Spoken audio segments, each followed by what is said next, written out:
Amazing. The true meaning of having a half moon on your thumbnail. Hidden spiritual meaning.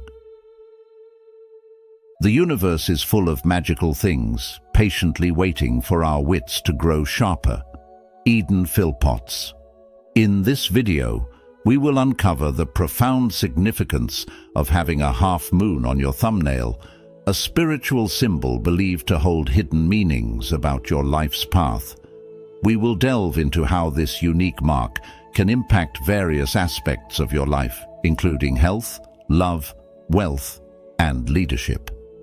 Join us as we explore how this celestial sign can enhance your intuition, amplify your manifestation abilities, and fortify your relationships. Before we start, make sure to subscribe to The Journey of Wisdom, like this video, and share it with those seeking transformation in their lives. Stay with us until the end, where I have a special surprise that will only be revealed to those who watch the entire video. Prepare for a journey of enlightenment and empowerment as we learn to harness the extraordinary gifts bestowed by this small yet mighty half moon. 1. The Crescent Moon. Mark on the thumbnail. The crescent moon mark on your thumbnail holds a significance that transcends the ordinary. When you gaze at your hands, which have carried dreams, overcome challenges, and penned your life story, this tiny mark might seem inconspicuous, yet it bears incredible power. This mark, resembling a crescent moon, is not just a mere line or an ordinary symbol. It signifies that you are destined for something extraordinary. Together, we will delve into the hidden spiritual meaning of this mark and uncover how it can transform your life. The moon has always been a symbol of mysticism and magic, influencing the tides and marking the passage of time. Similarly, this small mark on your thumb serves as a portal to your boundless potential. Throughout history, people from diverse cultures have looked up at the night sky seeking answers, and now this quest brings them to a personal journey of discovery through this simple mark. You might wonder how a seemingly insignificant mark can hold such profound significance. It is because, throughout history, humans have always revered symbols, viewing them as bridges between the material and spiritual worlds, the visible and the invisible. To truly grasp the meaning of this mark, consider the words of Buddha. 3 things cannot be long hidden: the sun, the moon, and the truth. This mark on your thumb embodies a truth about your spiritual journey and hidden potential. The crescent moon is often associated with new beginnings, intuition, and inner growth. It reminds us that just like the moon goes through phases, we too have phases in our lives where we grow, change, and reach our fullest potential. In modern life, where the hustle and bustle often disconnect us from our inner selves, this mark serves as a reminder to reconnect with our spiritual essence. It advises us to look inward, to reflect on our dreams and aspirations, and to trust our intuition. For men aged 30 to 65, this period often brings significant life changes and challenges, be it in career, relationships, or personal growth. The crescent moon mark encourages embracing these changes with a sense of curiosity and openness, much like the moon embraces its phases. Renowned psychologist Carl Jung once said, "Who looks outside, dreams. Who looks inside, awakes." This mark on your thumbnail is an invitation to look within, to awaken to your true potential, and to harness the energy that lies dormant within you. It urges you to be mindful of the symbols and signs in your life, as they often carry messages from the subconscious mind, guiding you towards a path of fulfillment and purpose. Embrace the lessons that this mark offers, and remember that it is a testament to your unique journey. Just as the moon's light reflects the sun's brilliance, let your actions and decisions reflect your inner wisdom and strength. As you move forward, let the crescent moon mark inspire you to live with intention, to seek out new beginnings, and to trust in the natural ebb and flow of life. By understanding the deeper meaning of this mark, you can tap into a wellspring of inner strength and wisdom. Let it remind you that you are part of something greater, a vast and interconnected universe where every symbol, every mark, carries a profound significance. Embrace this journey of self-discovery with an open heart and mind, and let the crescent moon mark on your thumbnail illuminate your path, guiding you towards a life of purpose, fulfillment, and spiritual awakening. 2. The sign of deep connection with the universe. The half moon on your thumbnail, also known as the lunula, carries profound spiritual significance. This mark is more than just a physical feature. It's a symbol of a deep connection with the universe and an extraordinary ability to tap into hidden wisdom. Imagine having a built-in compass, a special sensitivity that allows you to perceive things that others might miss. This connection often manifests as sudden intuitions, accurate premonitions, or an uncanny ability to understand the emotions of those around you. It's as if you have a secret guide, leading you through life's challenges and highlighting opportunities invisible to others. Reflecting on your own experiences, have you ever had a moment when you just knew something without any logical explanation? Maybe it was a feeling about a person, a place, or a decision that turned out to be correct.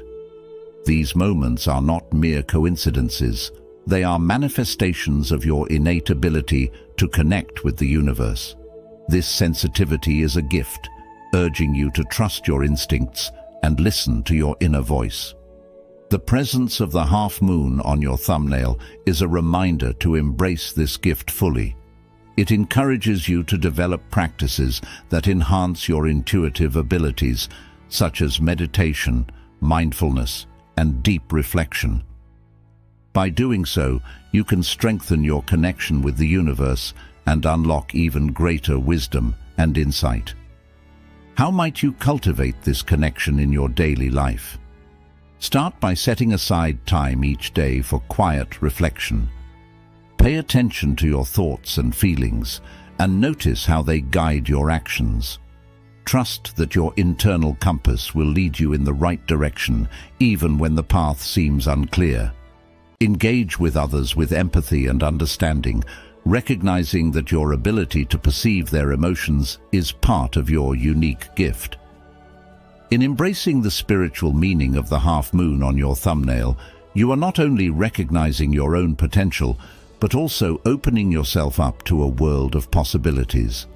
This mark is a testament to your deep connection with the universe, a reminder that you possess a unique wisdom that can guide you through life's journey. So, as you go about your day, remember to tune into this inner wisdom. Let it guide you, inspire you, and help you navigate the complexities of life with grace and confidence. By nurturing this connection, you can transform your life and the lives of those around you. The half moon on your thumbnail is a sign of your potential to access profound wisdom and understanding. Embrace it, trust it, and let it lead you to a richer, more fulfilling life. Have you experienced moments when your intuition guided you accurately? How do you plan to strengthen your connection with this inner wisdom in your daily life? Share your thoughts, and let's explore this fascinating journey together. 3. What does the half moon on your thumb say about your health?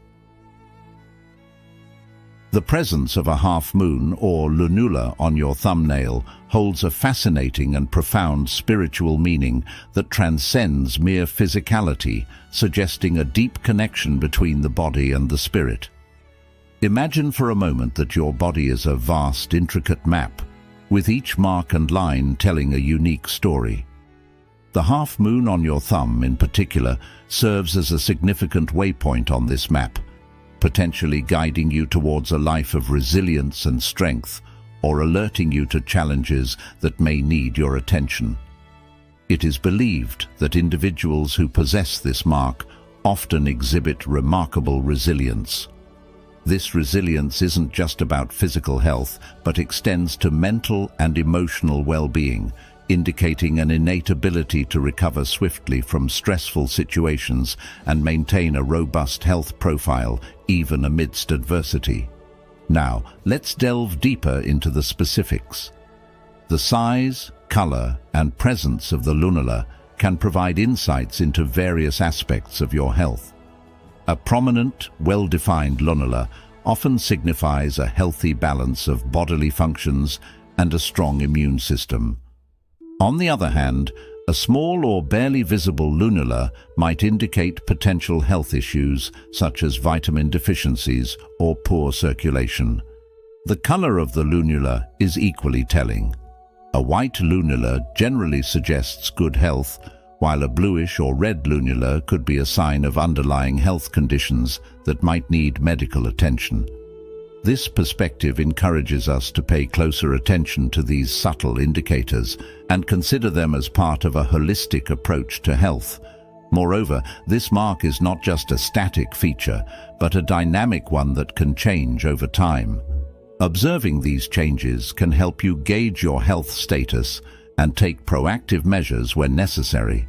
For instance, if you notice a decrease in the size of your lunula or a change in its color, it might be a good idea to reassess your lifestyle choices, diet, and stress levels. This proactive approach is reminiscent of the Buddhist practice of mindfulness, where constant self-awareness and reflection lead to a more balanced and healthy life. Let's take a moment to consider the implications of these observations. What does your lunula reveal about your current state of health and well-being? Have you noticed any changes recently, and how might these be connected to your lifestyle or stress levels?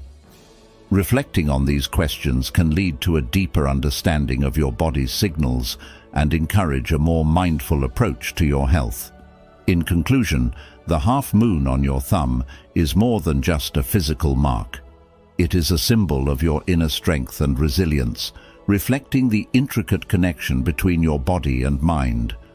By paying attention to these subtle indicators, you can gain valuable insights into your health and take proactive steps towards maintaining a balanced and healthy life.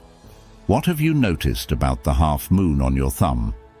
Comment number 1 if you've observed it and believe it signifies resilience, or comment yes if you're interested in learning more about what your lunula might reveal about your health and well-being. 4. Significance of the crescent moon, mark in love. The significance of the crescent moon mark on one's thumbnail extends far beyond a mere physical characteristic. It represents a profound spiritual insight that deeply impacts one's relationships and interactions with others. Those who bear this mark are believed to possess an extraordinary ability to connect with people on a profound level, surpassing superficial appearances to touch the very essence of a person's soul. This rare talent enables them to see beyond the facades that many of us present to the world, allowing them to understand and appreciate the true nature of those around them. Such individuals are often seen as compassionate partners, offering unwavering support and empathy to their loved ones. Their ability to forge deep emotional connections makes them not only loyal friends, but also passionate lovers who bring a unique sense of warmth and understanding to their relationships. This empathetic nature is reminiscent of an old soul, suggesting a wisdom and depth of experience that shines brightly in the lives of those they cherish. Reflecting on the words of the Buddha, "In the end, only 3 things matter: how much you loved, how gently you lived, and how gracefully you let go of things not meant for you," we see that those with the crescent moon mark embody these principles effortlessly. Their natural inclination towards love and compassion enables them to build relationships that are not just deep, but also enduring. They live gently, aware of the fragility and beauty of human connections, and they have the wisdom to let go of what does not serve their higher purpose, thereby fostering a sense of peace and fulfillment in their lives. In modern life, where relationships can often be fleeting and superficial, the ability to connect deeply with others is a precious gift. For those with the crescent moon mark, this gift can be a guiding light, helping them to navigate the complexities of human interactions with grace and understanding. They remind us of the importance of looking beyond the surface, of seeking to understand the true essence of the people we interact with daily. This deeper connection can lead to more meaningful and fulfilling relationships, whether in friendship, love, or family. Furthermore, the presence of the crescent moon mark on one's thumbnail can serve as a reminder to cultivate compassion and empathy in all our dealings. It encourages us to be patient and to strive to understand others, recognizing that everyone we meet is fighting their own battles. By fostering this attitude of empathy, we can create a more harmonious and connected world. As we embrace the wisdom of the crescent moon mark, we can draw inspiration from the words of Albert Schweitzer: "The purpose of human life is to serve and to show compassion and the will to help others." This perspective aligns perfectly with the qualities exhibited by those with this unique mark, reminding us of the profound impact that empathy and deep connections can have on our lives and the lives of those around us. To relate this ancient wisdom to our contemporary world, we should strive to build relationships founded on genuine understanding and compassion. In doing so, we not only enrich our own lives, but also bring light and joy to those we care about. The crescent moon mark is more than a physical trait. It is a symbol of the potential within all of us to connect deeply, to love profoundly, and to live compassionately. By embracing these values, we can navigate the modern hustle with a sense of purpose and fulfillment, creating a legacy of love and empathy that transcends time. 5. The significance of the crescent moon. Mark in finance and career. The crescent-shaped mark on your thumbnail holds deep spiritual significance and can greatly impact your financial and career path. Imagine it as a hidden key, unlocking doors to prosperity and opportunities that others might overlook. While it might not mean money comes easily, it suggests you have a natural talent for spotting good opportunities and making wise decisions. This intuitive ability helps you navigate the complex world of finance with a grace that appears almost magical, much like the serenity Buddha describes when one is in harmony with the universe. Peace comes from within. Do not seek it without. People bearing this mark often find themselves in leadership roles, naturally inspiring and motivating those around them. Their ability to foresee future trends and chart clear paths toward achieving goals sets them apart as visionaries and innovators. These individuals don't just dream. They turn those dreams into reality, embodying the spirit of the Buddhist teaching. The mind is everything. What you think, you become. Consider how this unique connection with the universe might manifest in your daily life. Do you find yourself naturally gravitating towards roles that require foresight and innovation? Are you able to lead others with a sense of calm confidence? The crescent moon on your thumb may be a sign that you possess these qualities, urging you to explore your full potential. Now, think about how this hidden mark has played a role in your own experiences. Have you ever noticed an uncanny ability to seize financial opportunities or to lead projects with exceptional foresight? Reflecting on these moments can help you understand and harness the power of this spiritual symbol.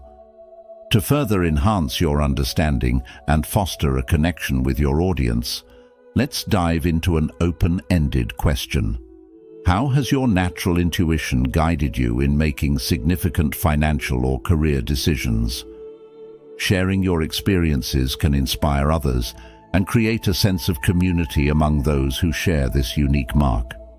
In the words of the Buddha, there are only two mistakes one can make along the road to truth: not going all the way and not starting. So, as you embark on this journey of self-discovery, consider how the crescent moon on your thumbnail can be a beacon, guiding you toward greater financial and career success. Embrace this symbol and let it inspire you to achieve your dreams and lead others with wisdom and grace.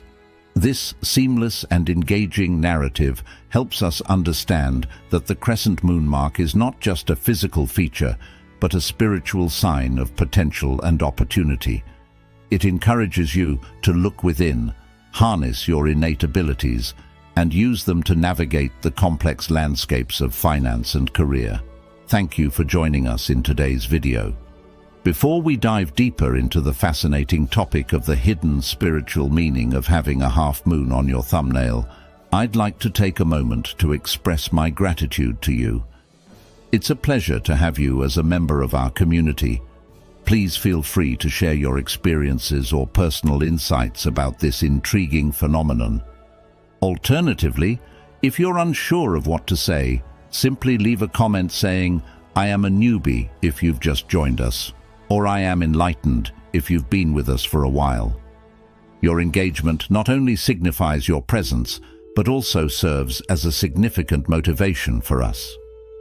All right, let's continue this journey together, shall we? Mark of the Crescent Moon. Unlocking your true potential and manifesting your dreams. The mark of the crescent moon is more than just a symbol. It is a profound call to action, urging you to embrace your true potential and manifest your dreams. This guide delves into the significance of the crescent moon, exploring its power to transform your mindset, foster growth, and align your actions with your highest aspirations.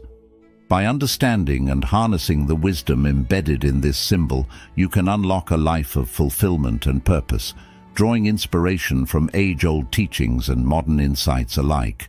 Join us on this journey of self-discovery and empowerment, and discover how to make the most of the unique gifts that the crescent moon bestows upon you. 1. To acknowledge and accept this mark as an integral part of your identity. The mark of the crescent moon on your thumbnail is a profound symbol that signifies a unique potential within you.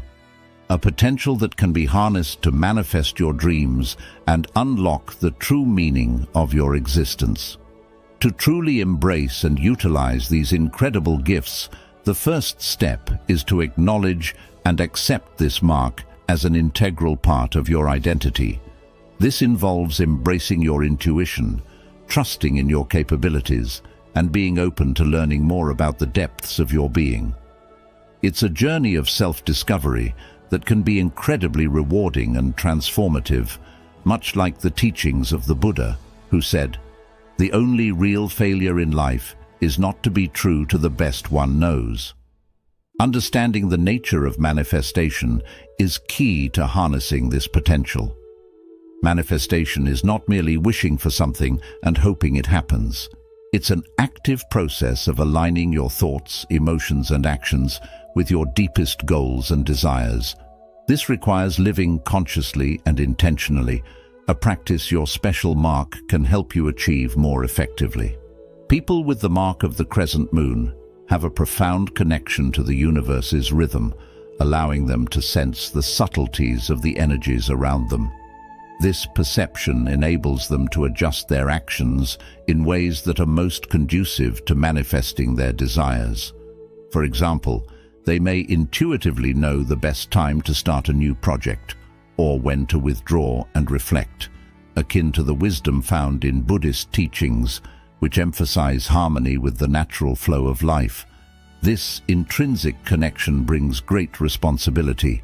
The power to influence the environment and the people around you comes with the need to develop a strong ethical foundation, ensuring that your actions and manifestations are always for the common good. This is about using your gift to create harmony and prosperity, not just for yourself, but for all involved, echoing the Buddhist principle of right action.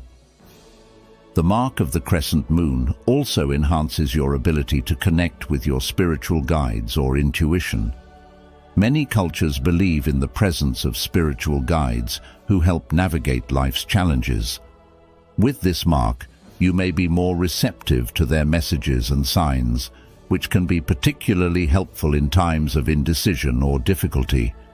This heightened intuition can serve as a compass, guiding you through life's complex landscape. In interpersonal relationships, those with the mark of the crescent moon possess a special gift for resolving conflicts and promoting peace. They can see both sides of an issue and bring a unique perspective that is both healing and inspiring. This ability not only enhances personal relationships, but also makes them valuable mediators and counselors in their communities. The journey of self-discovery is further enriched by this mark, encouraging you to explore areas of your life that may have been neglected or forgotten.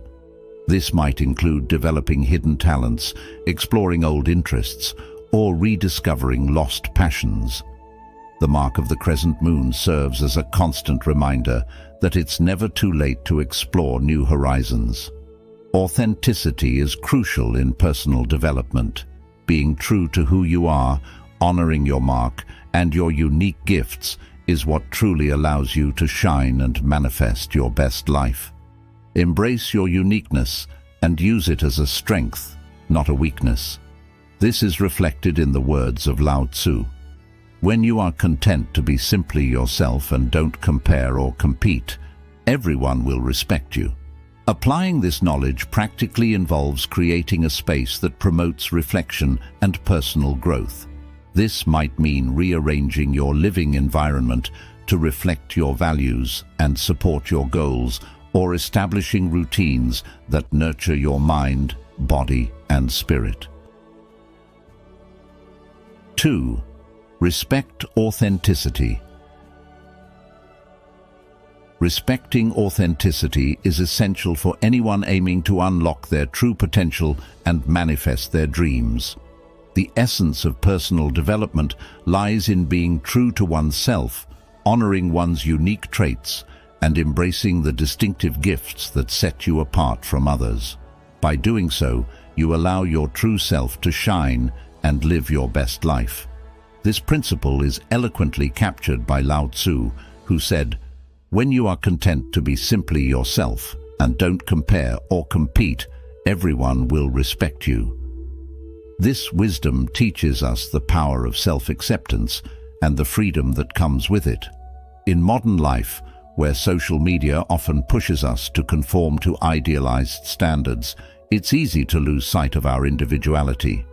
Yet, embracing our uniqueness is not just a path to personal fulfillment, but also a source of strength.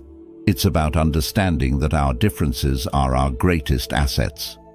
This idea resonates with the words of the Buddha. No one saves us but ourselves. No one can and no one may. We ourselves must walk the path. Authenticity means recognizing that you are the author of your own life story and that only you can bring your unique vision to fruition. Being authentic requires courage in a world that frequently demands conformity. It means standing firm in your values and beliefs, even when they contradict popular opinion. This kind of integrity builds trust and respect from others, as people are naturally drawn to those who are genuine and true to themselves. Authenticity also involves vulnerability, the willingness to show our true selves, flaws and all. It is in this vulnerability that real connections are made. When we let go of pretenses and embrace our true nature, we invite others to do the same, fostering deeper, more meaningful relationships. This is reflected in the saying, "The privilege of a lifetime is to become who you truly are," attributed to Carl Jung. It reminds us that the journey to self-discovery is not just a personal endeavor, but a profound privilege. Moreover, respecting authenticity means recognizing and nurturing our passions and talents. These unique aspects of our personality are not mere hobbies, but vital components of our identity. When we pursue our passions wholeheartedly, we tap into a wellspring of motivation and joy which propels us toward our goals. Steve Jobs once said, "Your work is going to fill a large part of your life, and the only way to be truly satisfied is to do what you believe is great work, and the only way to do great work is to love what you do." This quote emphasizes the importance of aligning our work with our passions to achieve true fulfillment. In practical terms, embracing authenticity can transform our daily lives. It might mean choosing a career that aligns with our values, expressing our true thoughts and feelings in relationships, or simply dressing in a way that reflects our personality. Each of these actions, however small, reinforces our commitment to living authentically.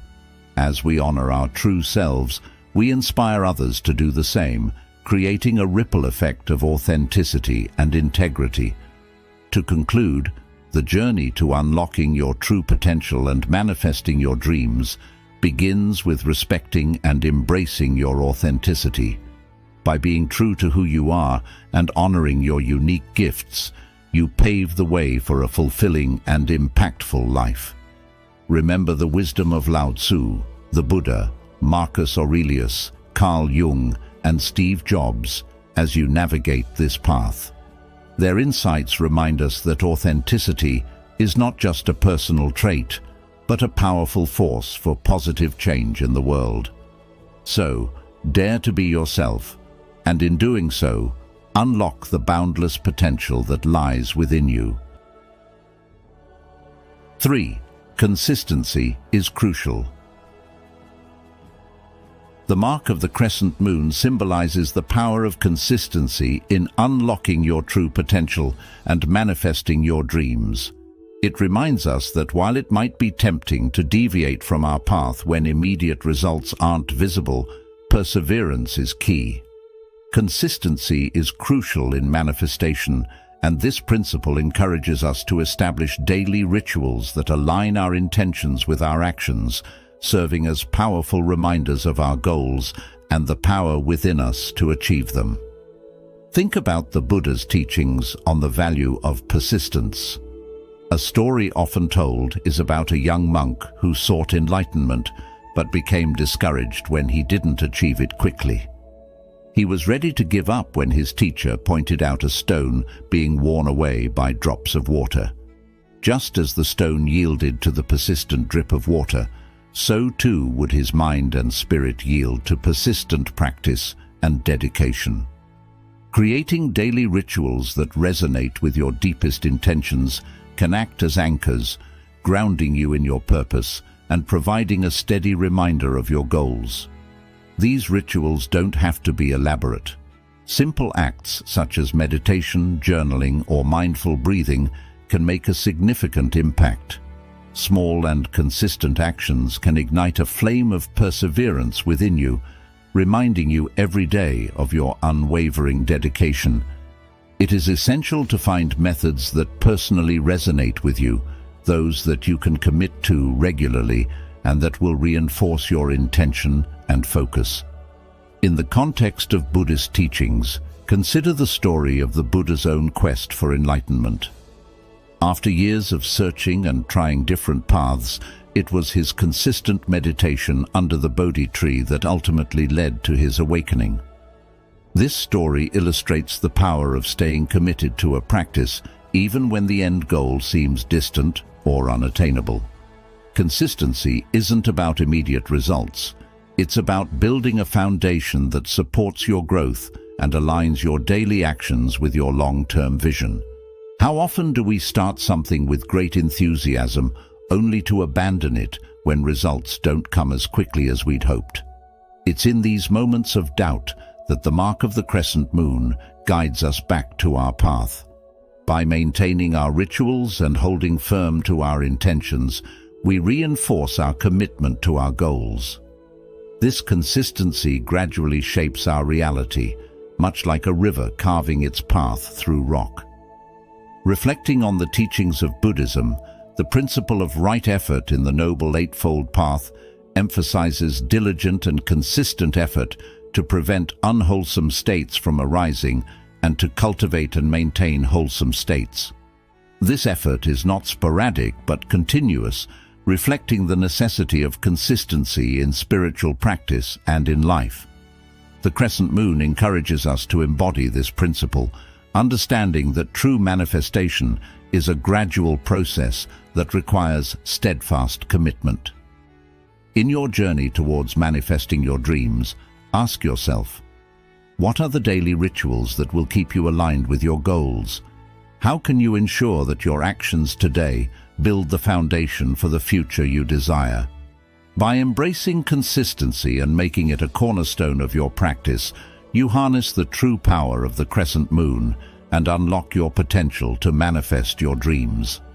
Remember, the path to manifestation is not always a straight line, but with consistent effort and unwavering belief in your power, you can create the life you envision.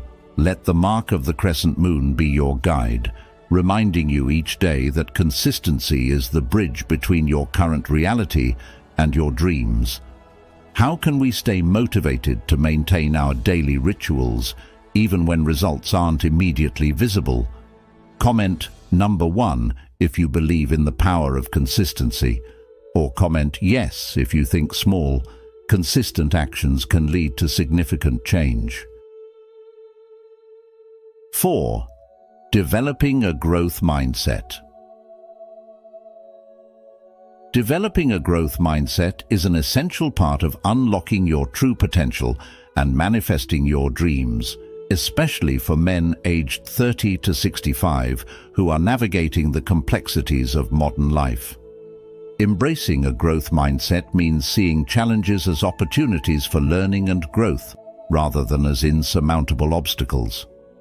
This shift in perspective can completely alter the trajectory of your life, empowering you to achieve your goals and fulfill your deepest desires.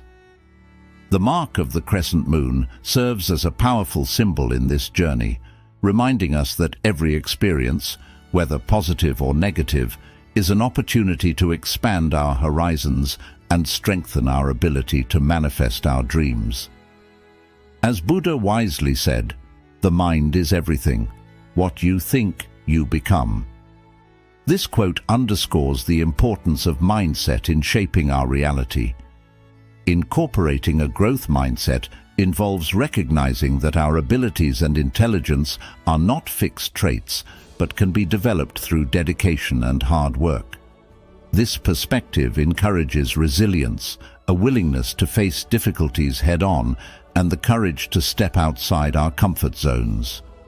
When we encounter setbacks, instead of feeling defeated, we should view them as valuable lessons that contribute to our personal growth. Thomas Edison once said, "I have not failed. I've just found 10,000 ways that won't work." His relentless pursuit of innovation, despite numerous failures, epitomizes the growth mindset. By adopting this attitude, we can approach life with curiosity and a hunger for knowledge, constantly seeking to improve ourselves and our circumstances. In modern life, we often face numerous distractions and pressures that can hinder our personal growth. However, by focusing on developing a growth mindset, we can navigate these challenges more effectively. Instead of being overwhelmed by the demands of our careers, relationships, and personal goals, we can approach them with a sense of curiosity and a desire to learn. Each challenge becomes a stepping stone towards greater self-awareness and mastery. Carol Dweck, a leading researcher in the field of motivation, emphasizes the power of a growth mindset in her book, Mindset: The New Psychology of Success. She explains that individuals who believe their talents can be developed through hard work, good strategies, and input from others tend to achieve more than those with a fixed mindset. This belief system fosters a love for learning and a resilience that is essential for great accomplishment. Moreover, in our pursuit of manifesting our dreams, it's crucial to remember that the journey is just as important as the destination. The process of growth and self-discovery enriches our lives, providing us with valuable insights and experiences. As we strive to unlock our true potential, we should also cultivate a sense of gratitude for the lessons learned along the way. This attitude not only enhances our personal growth, but also contributes to our overall well-being. As the Dalai Lama once said, when you practice gratefulness, there is a sense of respect toward others. Gratitude helps us maintain a positive outlook, even in the face of adversity, and strengthens our relationships with those around us. In conclusion, developing a growth mindset is a transformative process that empowers us to view challenges as opportunities for growth. By embracing this perspective, we can overcome obstacles, achieve our goals, and manifest our dreams. The mark of the crescent moon symbolizes this journey of continuous learning and self-improvement. As we navigate the complexities of modern life, let us remember the wisdom of Buddha, Edison, Confucius, and Dweck, and strive to cultivate a mindset that is resilient, curious, and open to new possibilities. By doing so, we unlock our true potential and create a fulfilling, prosperous life. 5. Small steps. Embracing the journey of personal growth and realizing your dreams can feel overwhelming at times. But remember, every monumental achievement starts with a small, seemingly insignificant step. It's crucial to understand that each tiny effort contributes to the bigger picture. The crescent moon symbolizes this idea beautifully, reminding us that even the smallest sliver of progress is essential. Just like the moon waxes and wanes, our path to success is full of small, incremental changes that lead to significant outcomes over time. Imagine you're standing at the foot of a towering mountain, looking up at the peak shrouded in mist. It's easy to feel intimidated, unsure of where to begin. But the secret lies in focusing on the next step, not the entire climb. By taking one small, deliberate step after another, you gradually ascend towards your goal. The journey may be long, but each step forward is a victory in itself. Applying this wisdom to our own lives, we must recognize the power of small steps. Whether it's learning a new skill, improving our health, or pursuing a dream, the key is to start small and stay consistent. Each day, make a tiny bit of progress, and over time, these efforts will compound into something remarkable. For instance, if you want to write a book, start by writing a few sentences each day. If your goal is to get fit, begin with a short daily walk. These small actions may seem trivial in the moment, but they are building blocks of your future success. So, how can you apply the mark of the crescent moon to your life? Start by identifying one small step you can take today towards your goal. It doesn't have to be grand or perfect. The important thing is to begin and keep moving forward, no matter how slowly. Reflect on this. What small step can you take today that will bring you closer to your dream? How can you incorporate the wisdom of the crescent moon and the story of the monk into your daily routine? In conclusion, the journey of 1,000 miles indeed begins with a single step. By embracing the power of small steps and staying consistent, you can unlock your true potential and manifest your dreams. Each small effort you make is a step toward a brighter, more fulfilling future.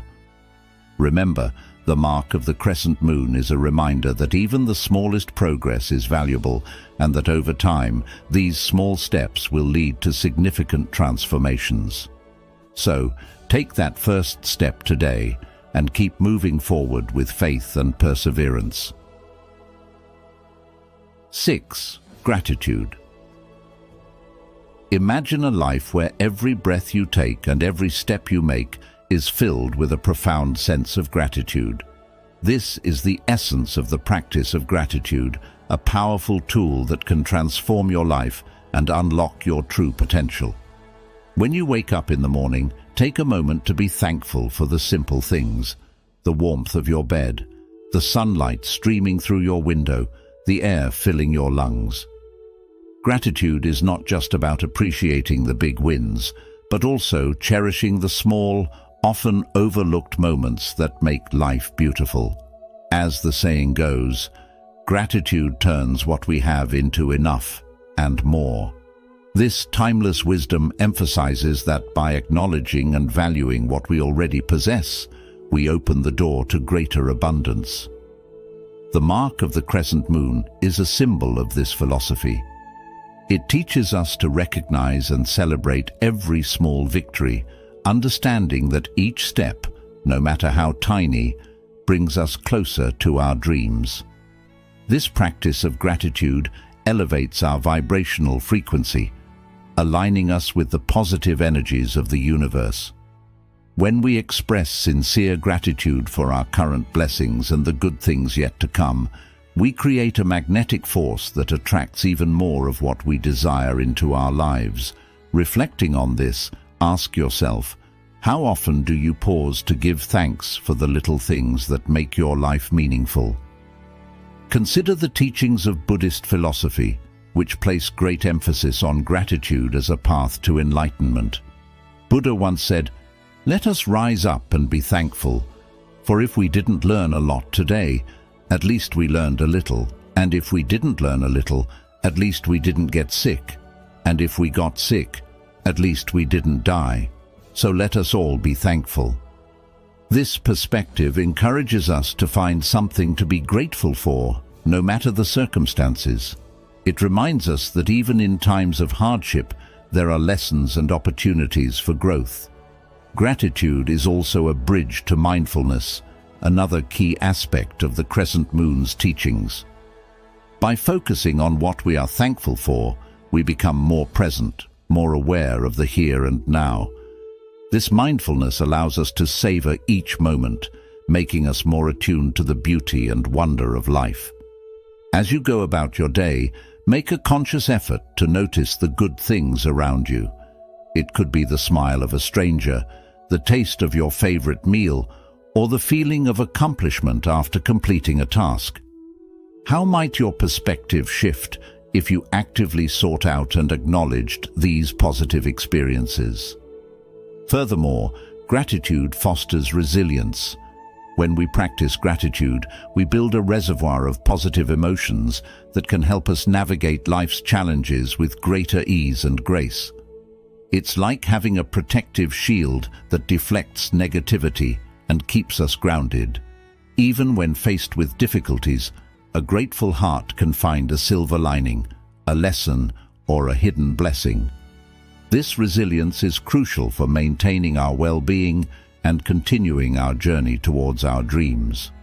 To integrate gratitude into your routine, start with simple practices, such as keeping a gratitude journal. Each day, write down 3 things you are grateful for. These can be big or small, significant or mundane. The act of writing helps to solidify these positive thoughts in your mind, reinforcing your appreciation for life's blessings. Another practice is to express your gratitude to others. Let people know when they have made a positive impact on your life. Not only does this spread positivity, but it also strengthens your relationships and builds a supportive community around you. Who in your life can you reach out to today to express your gratitude? In conclusion, embracing gratitude is a powerful step towards unlocking your true potential and manifesting your dreams. It shifts your focus from what is lacking to what is abundant, from despair to hope, from isolation to connection. The mark of the crescent moon guides us to live with a grateful heart, to cherish every moment, and to celebrate every small victory. By doing so, we align ourselves with the flow of the universe, attracting more of what we desire into our lives. As you continue your journey, remember these words of wisdom. Gratitude is not only the greatest of virtues, but the parent of all others. How will you practice gratitude today, and how will it transform your life? Reflecting on the transformative power of gratitude, how do you think practicing gratitude daily could change your life and perspective? Comment number 1 if you already practice gratitude daily, or comment number 2 if you are inspired to start today. 7. Balance. Balance is an essential element in the pursuit of manifesting your dreams, as it ensures that while you are striving for success, you do not neglect other critical aspects of your life. In the relentless chase of goals and ambitions, it is easy to become consumed by the journey, overlooking the importance of maintaining a harmonious life. Just as the moon exhibits phases, each representing different energies and stages, our lives too must be a balanced amalgamation of various elements to truly unlock our potential. Pursuing your dreams with unwavering dedication is admirable, but it is equally important to take care of your physical and mental health. A healthy body and mind serve as the foundation upon which great achievements are built. The ancient Buddhist teaching reminds us, to keep the body in good health is a duty. Otherwise, we shall not be able to keep our mind strong and clear.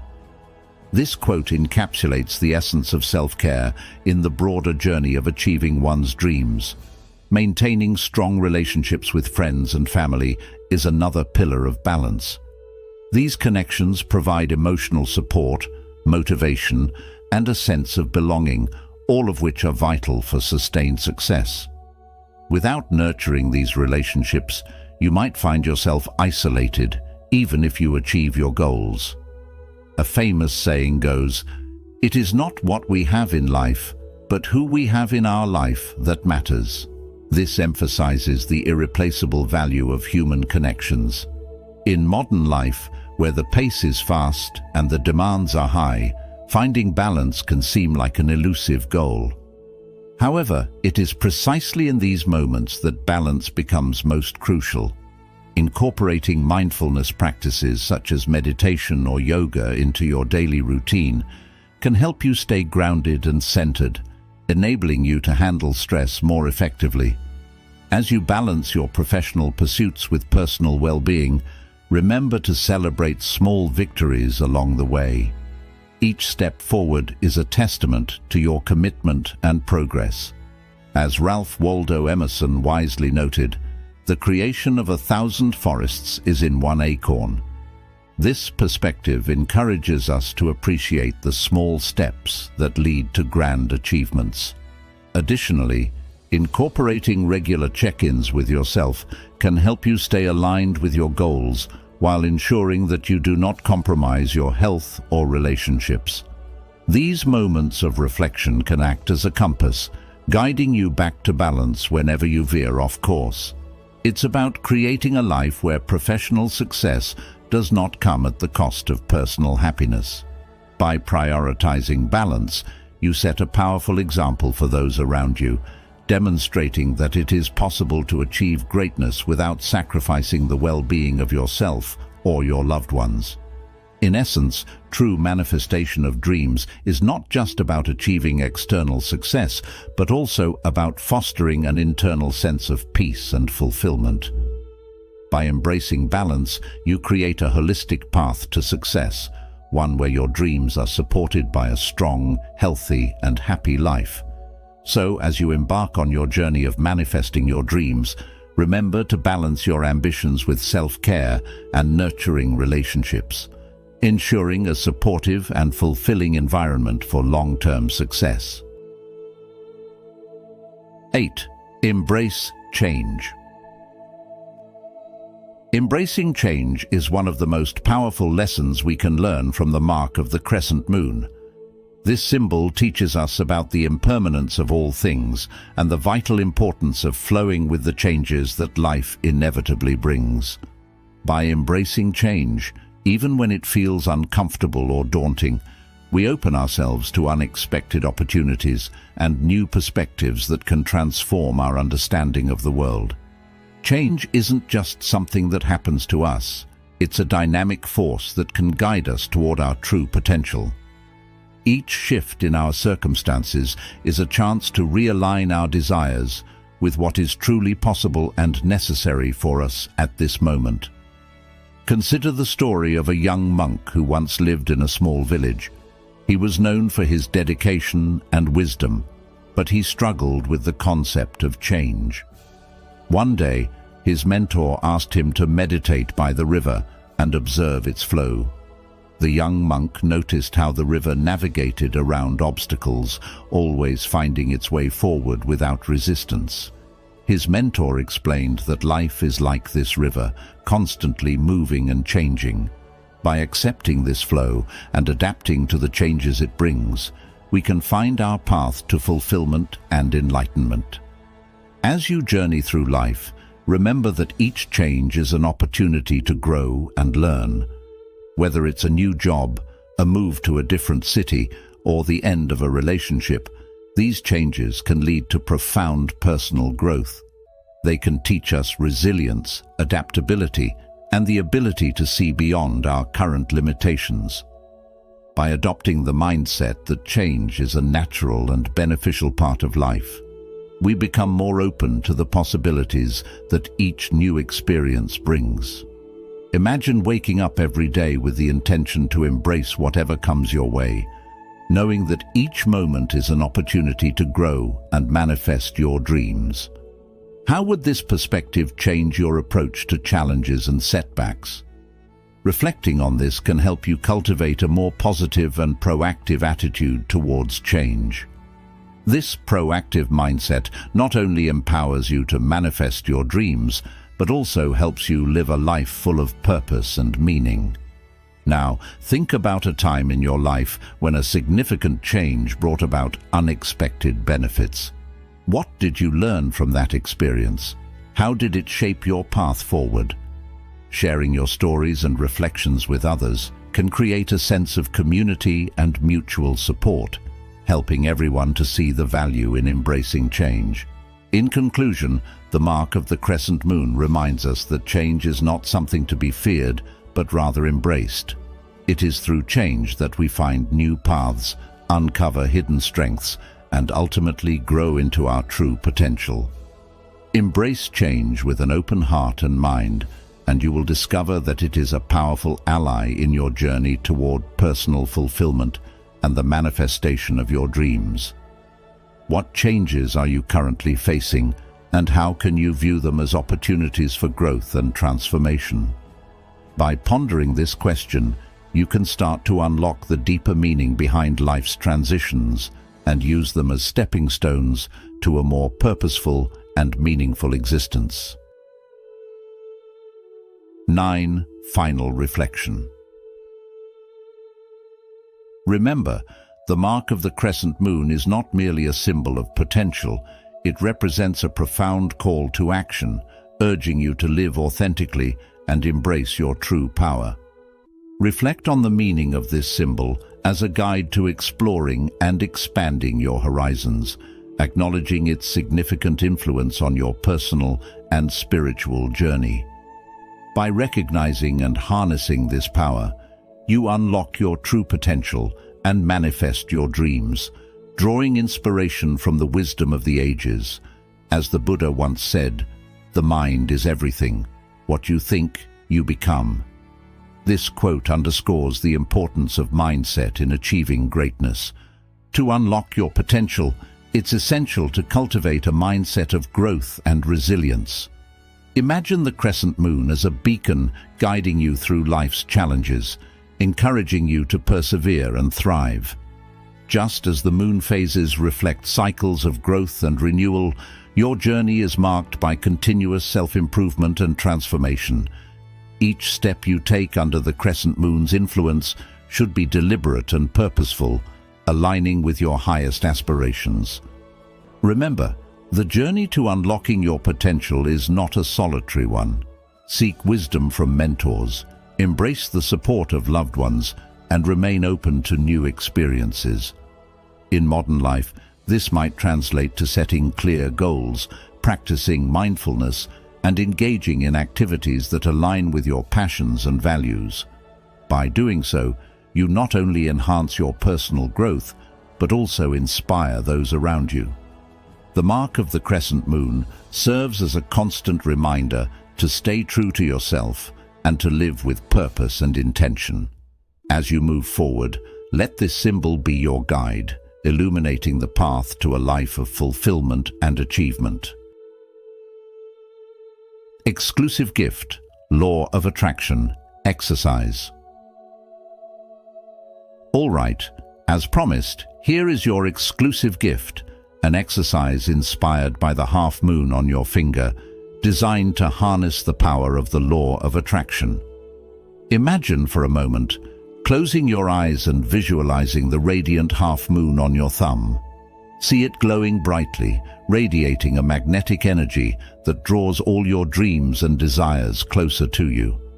As you take deep, calming breaths, envision this half moon expanding, surrounding you with its powerful and protective light, enveloping you in an aura of positivity and potential. Now, let's take this visualization a step further. As you bask in the light of the half moon, repeat 5 affirmations that align with your deepest goals. Feel the energy of the half moon amplify each affirmation, making each word more potent and powerful.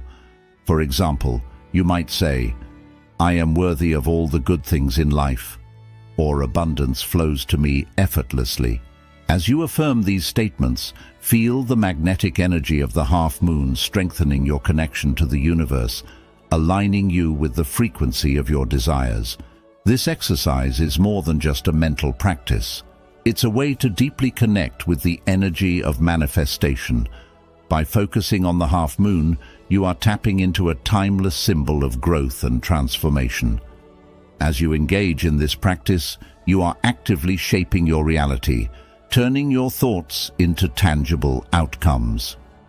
Take this moment to raise your vibration, to align yourself with the abundance you truly deserve.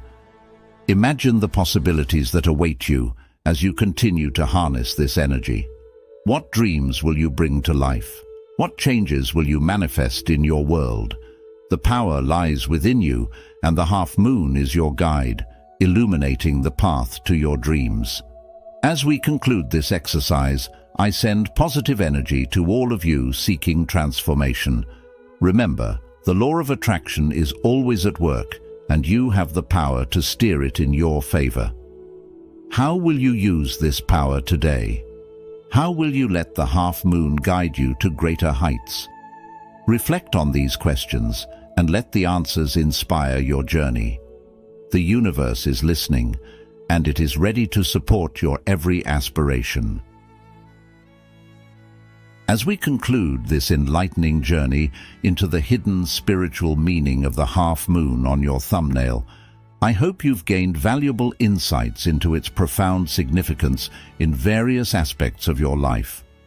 Remember, this small yet mighty symbol is a reminder of your boundless potential, urging you to embrace new beginnings, trust your intuition, and strive for balance in all endeavors. If you enjoyed this video, please give it a thumbs up, share it with those who might find it transformative, and subscribe to The Journey of Wisdom for more content that delves deep into spiritual and philosophical teachings. Don't forget to turn on notifications so you never miss an update from us. Your support helps us continue to bring you meaningful and inspiring content. Thank you for watching, and may the wisdom of the half moon guide you towards a path of enlightenment and empowerment.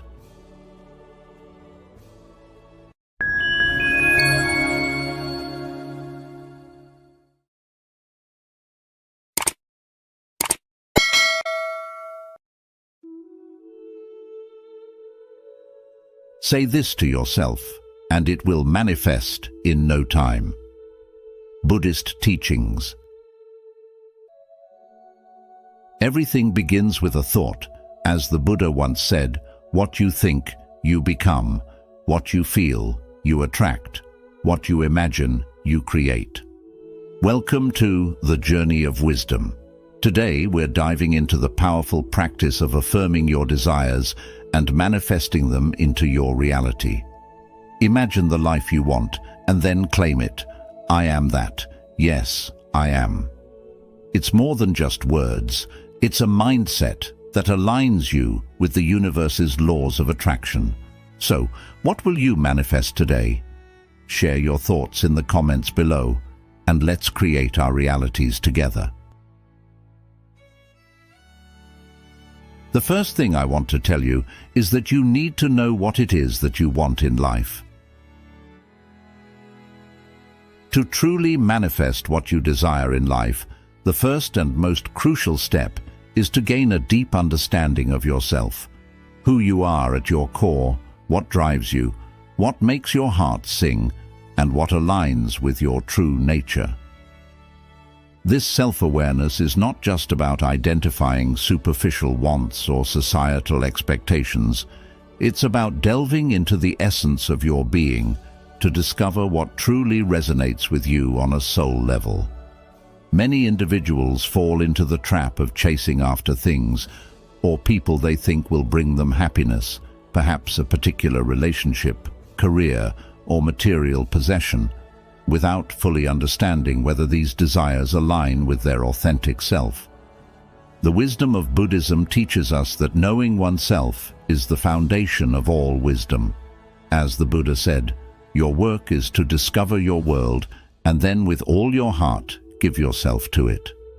This quote reminds us that the journey of self-discovery is not just a passive observation, but an active engagement in understanding and aligning our desires with our true selves.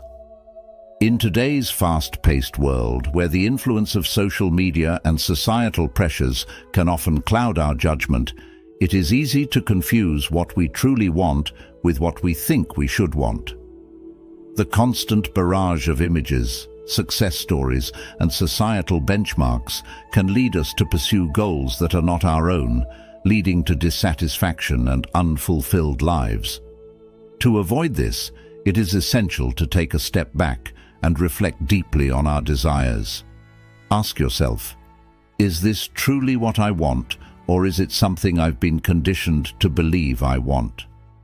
The Buddhist teaching of right intention, which is part of the Noble Eightfold Path, encourages us to cultivate desires that are free from greed, hatred, and delusion. By aligning your intentions with your true nature, you set the stage for genuine happiness and fulfillment. Moreover, when you manifest from a place of self-awareness, you are not merely chasing after fleeting desires, you are creating a life that is in harmony with your true self.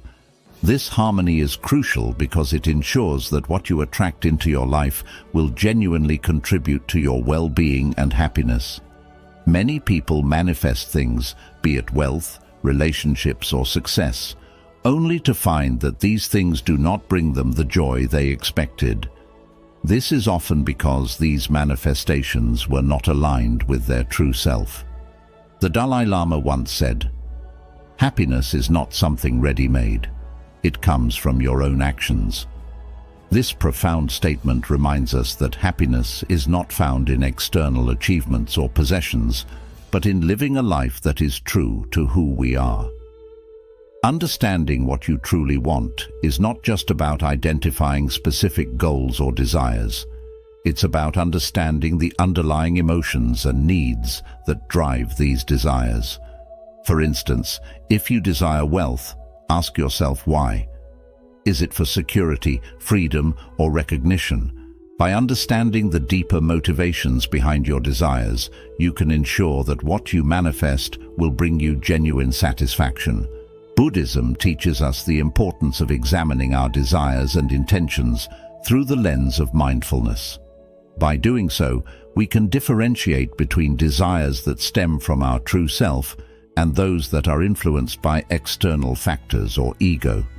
The practice of mindfulness, as taught by the Buddha, involves being fully present in the moment and observing our thoughts and feelings without judgment.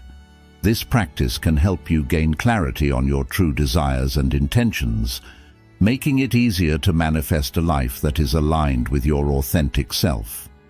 Furthermore, the process of manifestation should be approached with a sense of detachment. This might seem counterintuitive, but it is a key principle in Buddhist philosophy. Detachment does not mean that you should not care about your desires or goals. Rather, it means that you should not be attached to the outcome. As the Buddha taught, attachment is the root of all suffering. When we become too attached to a specific outcome, we close ourselves off to other possibilities that might be even better suited to our true self. By practicing detachment, you allow the universe to bring you what is truly meant for you, rather than limiting yourself to a specific outcome. Another important aspect of manifestation is the energy you bring to it. The law of attraction teaches that like attracts like, meaning the energy you put out into the universe will determine what you attract back into your life. If you are manifesting from a place of fear, lack, or desperation, you are likely to attract experiences that reinforce these negative emotions. On the other hand, if you manifest from a place of love, abundance, and gratitude, you are more likely to attract positive experiences that align with your true self. This concept is closely related to the Buddhist principle of karma, which teaches that our actions, thoughts, and intentions create the conditions for our future experiences. By cultivating positive thoughts and intentions, you can create the conditions for positive manifestations in your life. In modern life, where we are often bombarded with messages of scarcity and competition, it is important to cultivate a mindset of abundance and gratitude. Rather than focusing on what you lack or what others have, focus on what you already have and what you are grateful for. This shift in mindset can have a powerful impact on your manifestations. As the Buddha said, "Let us rise up and be thankful, for if we didn't learn a lot today, at least we learned a little, and if we didn't learn a little, at least we didn't get sick, and if we got sick, at least we didn't die. So, let us all be thankful." Gratitude is a powerful force that can transform your energy and help you attract more of what you truly desire. When manifesting your desires, it is also important to take inspired action. Manifestation is not just about thinking positively or visualizing your desires. It also requires taking steps towards your goals. This is where the Buddhist teaching of right effort comes into play. Right effort involves putting in the necessary work to cultivate positive states of mind and eliminate negative ones. It also involves taking consistent, mindful action towards your goals. By combining the power of intention with inspired action, you can create the conditions for your desires to manifest in your life.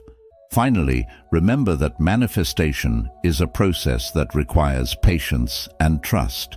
Just as a seed takes time to grow into a tree, your desires will take time to manifest. Trust in the process and have faith that the universe is working in your favor. As the Buddha said, patience is key. Remember, a jug fills drop by drop. By cultivating patience and trust, you allow your desires to unfold in their own time, without forcing or rushing the process. The key to successful manifestation lies in knowing yourself, aligning your desires with your true nature, cultivating positive energy, taking inspired action, and practicing patience and trust. By following these principles, you can manifest a life that is not only aligned with your true self, but also brings you genuine happiness and fulfillment. Remember, the journey of manifestation is not just about achieving specific goals or desires. It's about creating a life that is in harmony with who you truly are. So, take the time to discover what you truly want. Align your desires with your true self, and trust that the universe will bring you exactly what you need. The second, getting out and experiencing life. To manifest your dreams and desires, there's an essential practice that you must embrace wholeheartedly, immersing yourself in the world around you. This isn't merely about being present, it's about actively seeking out new experiences, stepping outside your comfort zone, and allowing life to unfold before your eyes. The act of exploring the world is not just a physical journey, but a spiritual one that reveals the deepest desires of your heart. Imagine this. You're walking down a street you've never visited before, and suddenly a car drives past, a sleek, powerful Range Rover. In that moment, something within you stirs. This is it, you think. This is the car that resonates with the life you envision for yourself. Now, had you stayed within the confines of your routine, you might never have encountered this vehicle, and the realization that it represents your dream might have remained hidden. This principle applies to all aspects of life. Picture this. You decide to take a different route home one day, driven by an impulse to see something new. As you meander through unfamiliar streets, you stumble upon a townhouse, maintenance-free, complete with a pool and a gym. It's everything you've ever wanted in a home but never knew until that very moment. If you hadn't ventured out, you might still be unaware of the possibilities that life holds for you. This is the magic of experiencing life. Every moment spent exploring, observing, and engaging with the world brings you closer to understanding what truly aligns with your spirit. In the teachings of the Buddha, there is a story that beautifully. Once, there was a young monk named Pindola who was eager to gain wisdom and enlightenment. He spent his days in meditation and contemplation, avoiding the distractions of the outside world. However, his master, a wise and compassionate teacher, noticed that Pindola's spiritual progress had stagnated. He called Pindola to him and said, "You must leave the monastery for a time and go out into the world. There you will find the teachings you seek in the most unexpected places." Pindola was reluctant at first, believing that solitude was the only path to enlightenment, but he obeyed his master.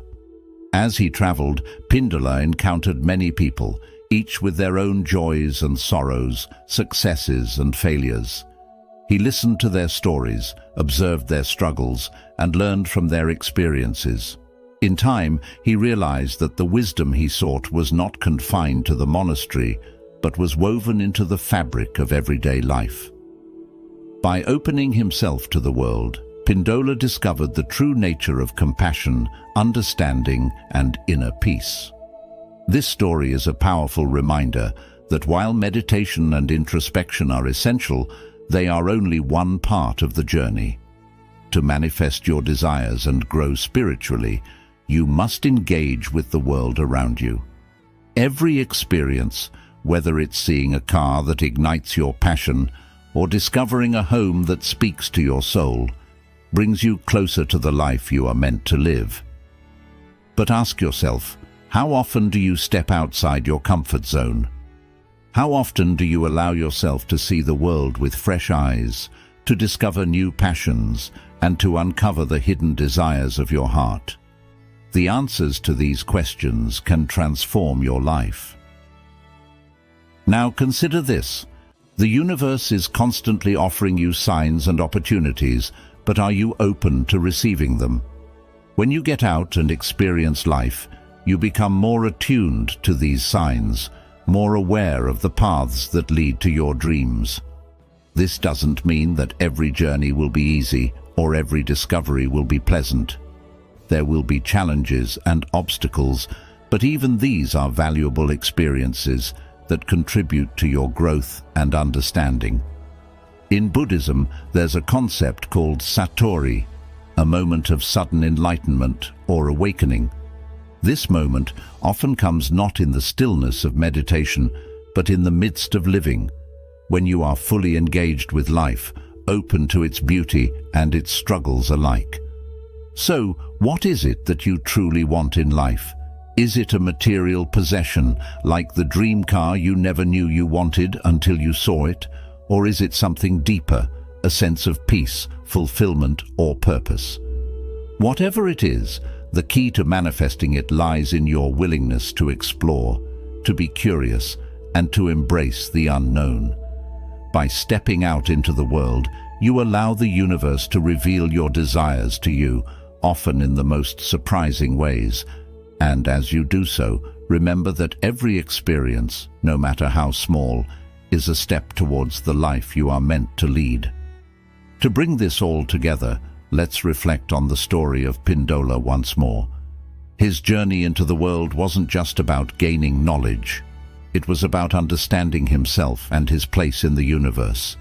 By interacting with others, by experiencing life in all its complexity, he found the answers that had eluded him in solitude. This is the path we all must take, balancing our inner work with our outer exploration, allowing the world to show us what we truly desire and how to achieve it.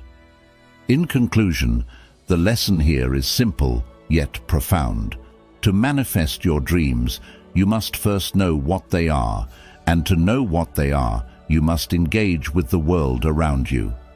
This engagement will not only reveal your desires, but will also provide you with the opportunities and insights needed to bring them to fruition. So, the next time you feel stuck or uncertain, remember the story of Pindola and take a step outside your comfort zone. Go out, explore, and let life show you the way. What will you discover about yourself and your desires when you allow the world to speak to you? This is the question I leave with you, a question that, when answered, has the power to change your life. Embrace the journey, for it is in the journey that you will find the manifestation of your deepest dreams. The third, remember these words: I am that, and yes, I am. Imagine for a moment that the very essence of your desires is already a part of your reality. You know what you want, whether it's a new career, financial success, or a profound sense of inner peace. And the next step is to embrace this truth. I am that.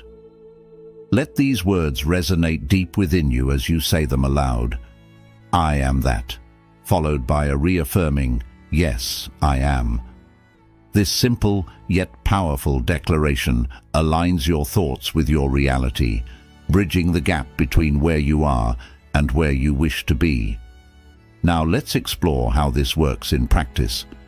Consider something you deeply desire, perhaps a specific car, like a red Range Rover.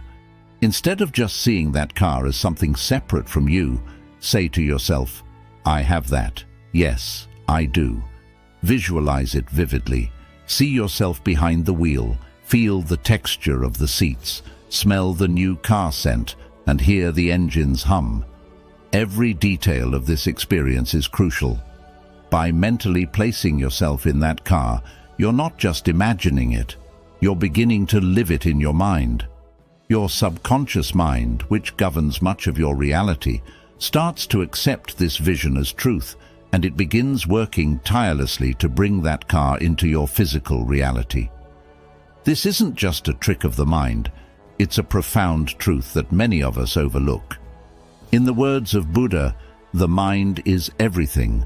What you think, you become. When you say, I am that, you're instructing your mind to align with this new reality, to see no distinction between your current self and the self that has already achieved these desires.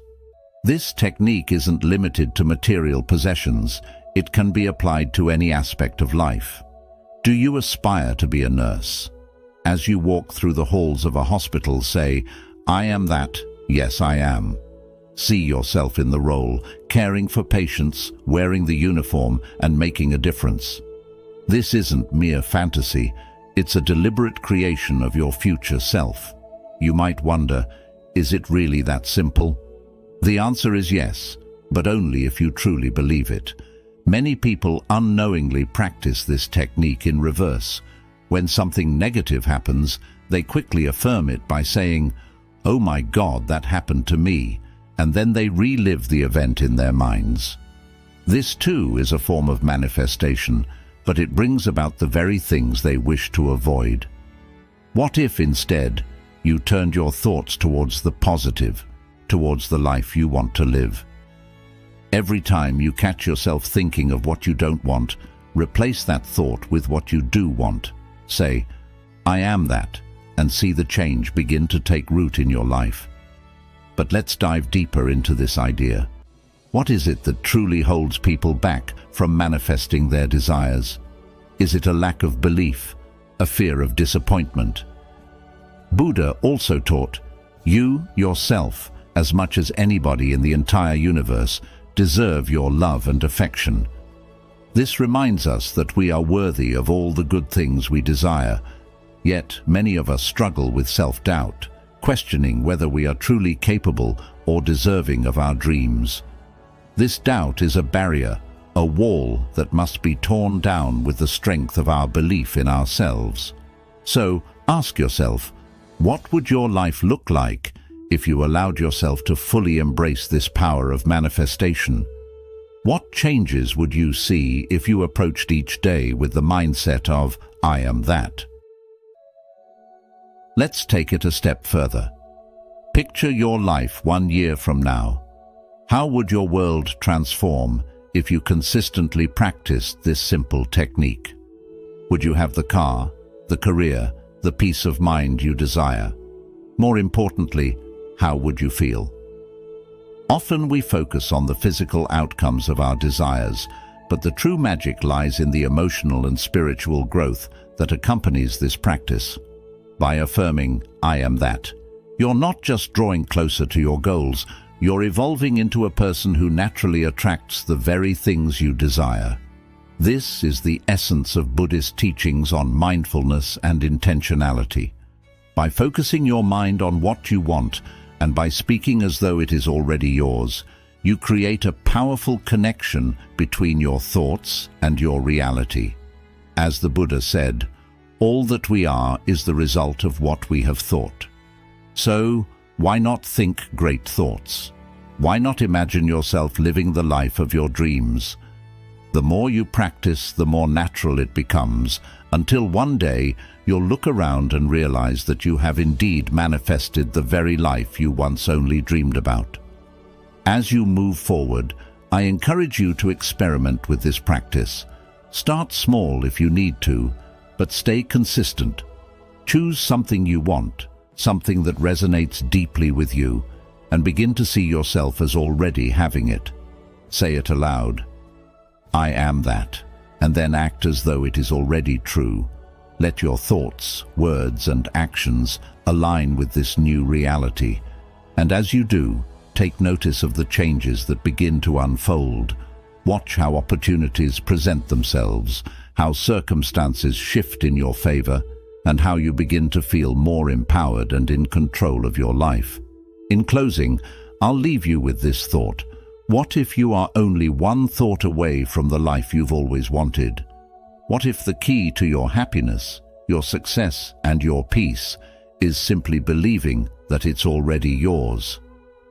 The Buddha taught that peace comes from within. Do not seek it without. So, why not start now?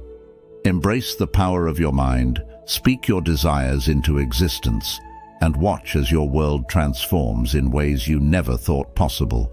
What are you waiting for? Say it now. "I am that," and let the magic begin. The key to manifesting what you desire lies in the power of your thoughts and words, which are the driving forces behind the creation of your reality.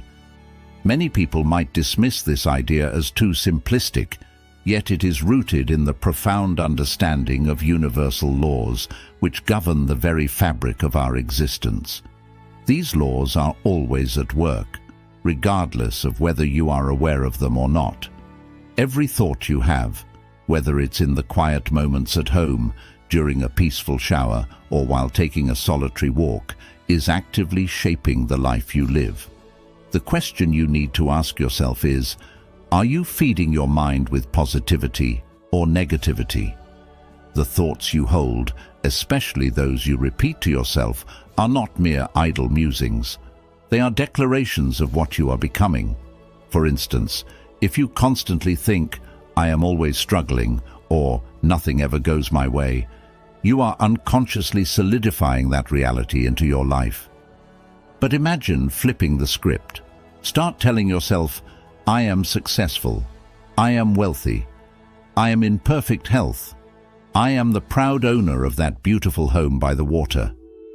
These affirmations are not just words, they are seeds you plant in the fertile soil of your subconscious mind, where they grow and flourish into the reality you live. Consider the teachings of the Buddha, who emphasized the power of the mind in shaping our reality. The mind is everything. What you think, you become. This ancient wisdom aligns perfectly with modern understanding of psychology and neuroscience, which also acknowledge the power of positive affirmations in rewiring our brain for success and happiness. When you declare, "I am that," you are aligning yourself with the frequency of what you desire. You are not just wishing for it, you are claiming it as your truth. This is not about living in fantasy, but about recognizing the potential within you to create the life you envision. When you say, "I am that millionaire," you are not just dreaming about wealth, you are embodying the mindset and habits of a wealthy person. When you affirm, "I am that successful entrepreneur," you are tuning your actions and decisions to the frequency of success. This simple yet profound shift in self-talk can transform your life in ways you never imagined. Now, this practice isn't limited to quiet moments of reflection. It can be integrated into your daily life, no matter where you are or what you are doing. For instance, when you're out shopping and you see something you desire, a luxurious Louis Vuitton bag, a sleek red Range Rover, don't just admire it from a distance. Mentally, declare it as yours. Say to yourself, "I am that," or "I have that," followed by, "Yes, I do." This is not about materialism, but about claiming the abundance that the universe has to offer. And it's crucial to understand that this is a private, internal process. No one else needs to hear it. This practice keeps you focused on your goals without the interference of external negativity or skepticism. Just put a smile on your face, hold that thought in your mind, and move on with your day. Before long, you'll find yourself attracting those very things into your life, almost effortlessly. However, there is a vital piece of this puzzle that many overlook: the necessity of action. Manifestation is not a passive process. It requires you to meet the universe halfway. The Buddha also taught about right action as part of the Noble Eightfold Path, which is essential for living a fulfilled and enlightened life. In the context of manifestation, this means taking concrete steps toward your goals. You cannot simply lie in bed, repeating affirmations, and expect the universe to deliver your desires on a silver platter. You must act in alignment with your affirmations. If you claim wealth, begin by making wise financial decisions, seeking opportunities, and investing in yourself. If you desire health, start adopting healthier habits and routines. Remember, as the saying goes, God helps those who help themselves. The universe, or God, works through you, not for you. It opens doors, but you must have the courage and initiative to walk through them. When you say, "I am that," you must follow it with inspired action. This is where many people falter. They expect results without effort. But manifestation is a co-creative process. Your thoughts and words set the intention, and your actions bring it into physical reality. Keep your intentions private, as sharing them prematurely can expose you to doubts and negative energy from others, which can derail your progress. Instead, nurture your goals quietly and diligently. Let your results speak for themselves. In the words of Lao Tzu, a journey of 1,000 miles begins with a single step. Each positive thought, each affirmation is a step toward your desired outcome. But the journey doesn't end there. It continues with every action you take, no matter how small. By combining the power of positive affirmations with decisive action, you align yourself with the natural flow of abundance, success, and happiness. So, say to yourself, "I am that." Take that first step, and watch as the universe conspires to manifest your deepest desires into reality. The journey of 1,000 miles begins with a single step. You don't need to force yourself. Just remember that if you've ever dreamed of achieving something, stand up and find a way to pursue it, step by step. The journey of 1,000 miles begins with a single step. If you've ever longed to set foot somewhere, think about the boundless happiness of immersing yourself in that place. No matter how long the journey of 1,000 miles may be, it must start with a single step. 1. If you don't move forward, you'll always stay behind. Life, like a river, is in a constant state of flow, carrying with it the relentless pace of time and progress. In this ever-changing world, stagnation is not an option. If you choose to stand still, you will be swept away by the currents of competition and innovation. The journey of self-improvement is not merely a choice, but a necessity, a vital step towards securing your place in this fast-paced environment. It's a path marked by persistence, determination, and the continuous development of your skills and character. As you take each step forward, your mindset will begin to evolve, expanding beyond the narrow confines of self-interest to embrace broader, more significant goals. To achieve true success, you must be willing to break free from the comfort zone that holds you back, much like a bird that must leave the safety of its nest to learn to fly. Life is fleeting, too brief to waste on idle daydreams and inaction. As Lao Tzu wisely said, the journey of 1,000 miles begins with a single step, and that first step is the most crucial. Now is the best time to start. Not tomorrow, not next week, but today. Just begin the journey, and each step will bring you closer to your destination, no matter how distant it may seem. 2. If you want to know the purpose of life, dive into work. Many people spend their lives searching for purpose, yearning to align their passions with their careers, yet they often overlook the simple truth that purpose is not always found, but forged through action. The question arises, what is your purpose? What do you love? And how can you contribute meaningfully to society? Some are fortunate enough to discover their purpose early on, as if it were a hidden treasure just waiting to be unearthed. But for most, purpose reveals itself gradually through the trials and triumphs of work and experience. It is only by immersing yourself fully in your endeavors, by diving headfirst into the tasks at hand, that you begin to uncover what truly resonates with your soul. If you simply sit back, waiting for opportunities to present themselves, you might find that they pass you by unnoticed, like ships on the horizon. And even if you do spot them, will you be prepared to seize them? Will you have honed the skills, the resilience, and the wisdom necessary to grasp the opportunities that could lead to a more meaningful existence? As the Buddha taught, the mind is everything. What you think, you become. By continuously improving yourself and embracing the work before you, you unlock the potential to live a life of purpose, fulfillment, and profound contribution. As you move through life, remember that progress is not always about grand, sweeping changes. Often, it is the small, consistent actions that lead to the most significant transformations.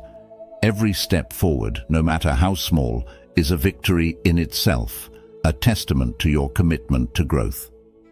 It is said that a journey of 1,000 miles must begin with a single step, and each of those steps, however insignificant they may seem at the moment, collectively shape your path and lead you closer to your goals.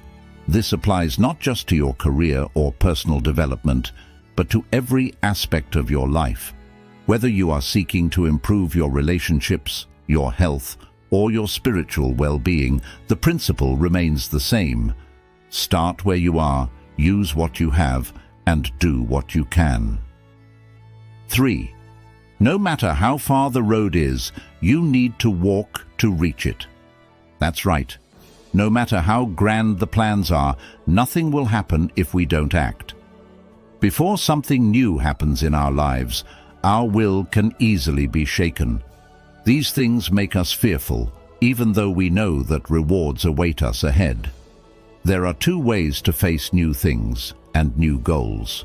First, we might live in illusions created by ourselves. We become fearful and comfort ourselves, finding hundreds of excuses to stop. But then the inner turmoil brings us to fantasize about success, only to sink into distant dreams. Second, just start taking the first steps on the journey. The journey of 1,000 miles begins with a single step. We put fear aside. We begin to act. Just starting brings about changes. We don't know if the journey ahead will lead to success or failure, but if we walk confidently, we're sure to gain something. If we succeed, we'll earn the rewards we deserve. But if we fail, we'll gain deep lessons. After failure, we'll feel stronger, more confident for the next challenges. A simple example, if you want to improve your health by running, first, you need to wake up early, get out of bed, put on your shoes, and step out the door. By doing so, you've already achieved half of the success.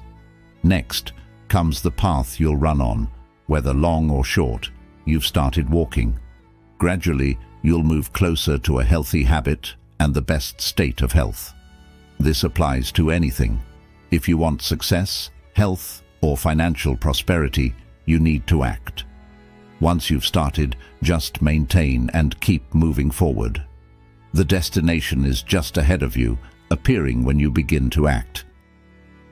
Success is not a destination but a journey, and it is through the daily practice of perseverance and effort that you build the life you desire. Moreover, embracing the journey also means embracing the challenges that come with it. Life is not without its obstacles, but it is through overcoming these challenges that we grow stronger and more resilient. Just as steel is tempered by fire, so too are our characters forged in the crucible of adversity. The obstacles you face are not meant to hinder you, but to help you discover your true strength.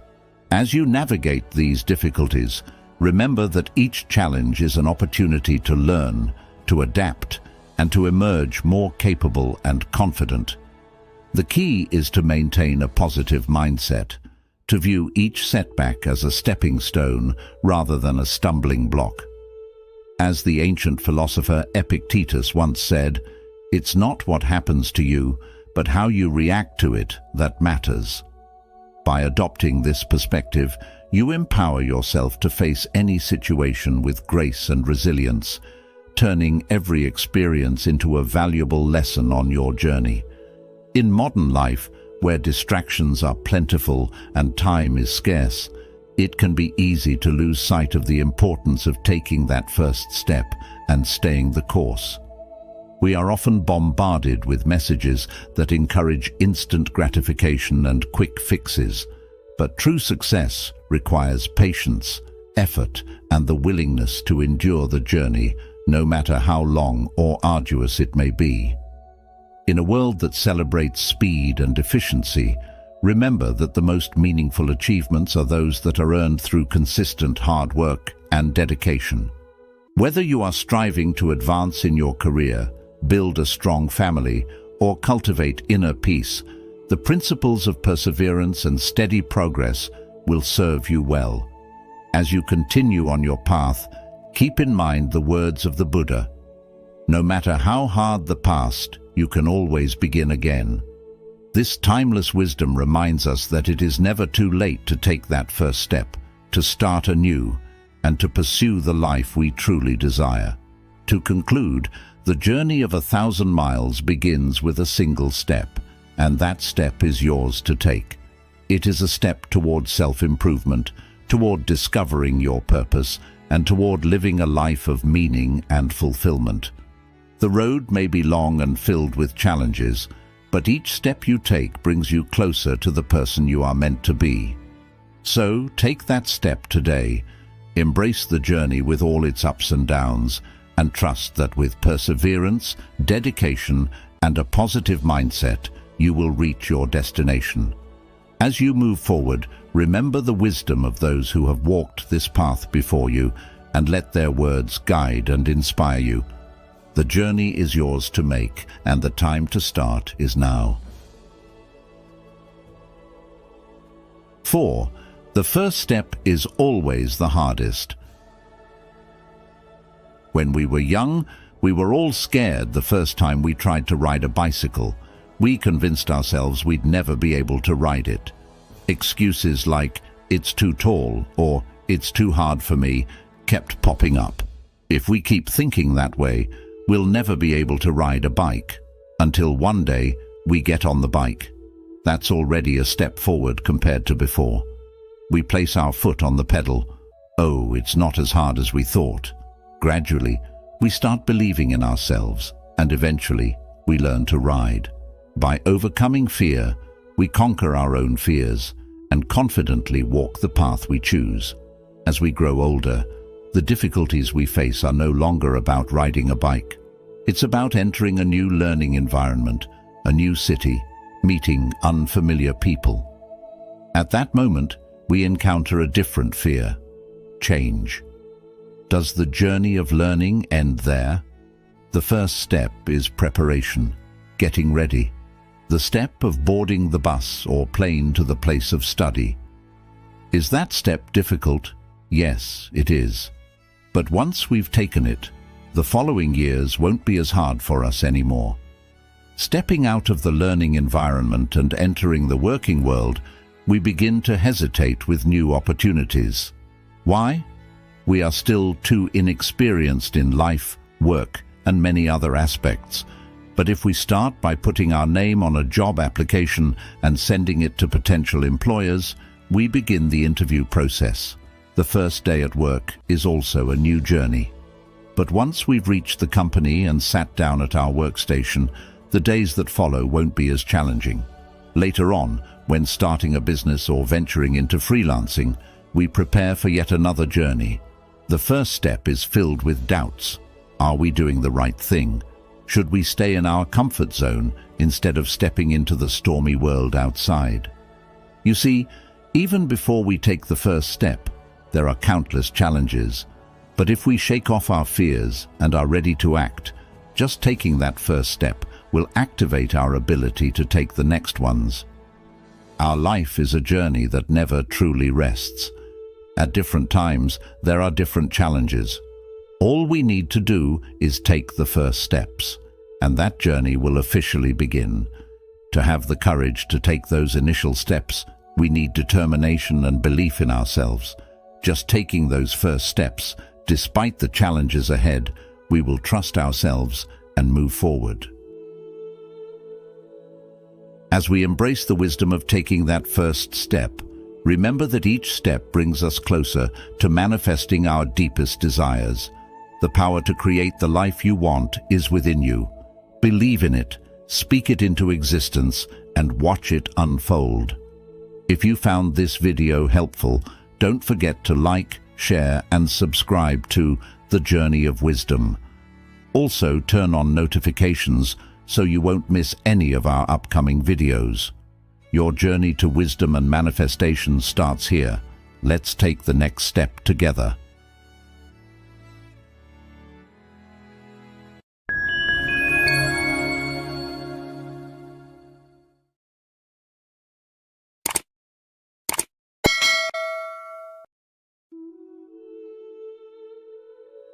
When you retire, never give such things to your children, especially after 70 years old.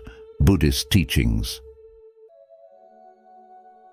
Imagine reaching the golden years of your life, a time when you should be enjoying the fruits of your labor, only to find yourself grappling with the unsettling realization that the sacrifices you made for your children have left you feeling more alone than ever. This is the harsh reality that many retirees face today, parents who gave everything to their children, only to find that the love and care they hoped for in return have dwindled with time. The story of Mrs. Evelyn is a poignant reminder that as much as we love our children, there comes a point when we must prioritize our own well-being and financial security. Her journey is not just a tale of heartbreak, but also a powerful lesson in the importance of self-preservation as we age. Mrs. Evelyn was a dedicated mother who devoted her life to raising her 3 children, always putting their needs before her own. Widowed at an early age, she worked tirelessly to ensure her children had everything they needed: good education, comfortable homes, and a bright future. She was proud of her children's achievements as they graduated from prestigious universities, started their careers, and built families of their own.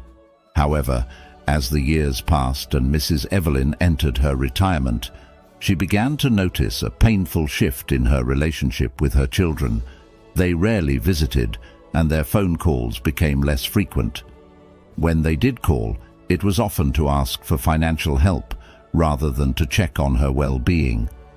Despite having sacrificed so much for them, Mrs. Evelyn found herself alone, with little emotional support from the very people she had nurtured.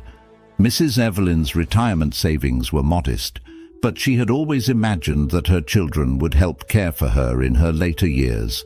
Yet, as her health began to decline, she realized that her children were more interested in their own lives and financial struggles than in her needs. The final straw came when she asked one of her sons to help her with a small home repair. He reluctantly agreed, but only after she offered to pay him for his time. Feeling disillusioned and heartbroken, Mrs. Evelyn decided to make a change. She withdrew from financially supporting her children and focused instead on securing her own future. She downsized her home, invested in a comfortable retirement community, and began to enjoy her hobbies and the company of new friends. It wasn't an easy decision, but she knew she needed to prioritize her own well-being. Reflecting on her experiences, Mrs. Evelyn realized that she had spent much of her life giving to others without asking for anything in return. But as she aged, she learned the importance of self-preservation. She understood that while parental love is boundless, it's essential to set boundaries and ensure that you are not left vulnerable or dependent on others who may not reciprocate your care. The lesson Mrs. Evelyn took from her journey was one of balance. Loving your children unconditionally, but also loving yourself enough to prepare for your own future. She came to terms with the reality that her children, while still dear to her, were now adults responsible for their own lives. She found peace in knowing that she had done her best as a mother, and that it was now her time to focus on her own happiness and security. Mrs. Evelyn's story teaches us the importance of self-care and the need to maintain financial and emotional independence, even in the face of deep familial love. It's a reminder that while giving to others is noble, it's crucial to ensure that we also take care of ourselves. In retirement, it's okay to prioritize your own needs and well-being, knowing that you've done your part. This balance not only protects your future, but also sets a healthy example for the next generation. First lesson: the burden of emotional attachments in gifts. As we age, particularly after reaching the milestone of 70, life tends to offer us a more profound understanding of the world and our place within it. This deeper insight often brings with it a desire to share our accumulated wisdom and the possessions we've gathered over a lifetime with our children. Yet, Buddhist teachings, rich with ancient wisdom, caution us to tread carefully when it comes to passing down material items that are imbued with emotional significance or unresolved attachments. The very objects that we cherish, which may represent our life's struggles, unfulfilled dreams, or deep-seated regrets, can unknowingly become burdens when bestowed upon our children. These possessions, instead of serving as tokens of love or gratitude, can create a heavy weight of expectation, a sense of duty, or even guilt in those who receive them. Imagine a family heirloom not as a cherished gift, but as a reminder of sacrifices unmet or dreams deferred. It can turn a gesture of love into a source of quiet anguish.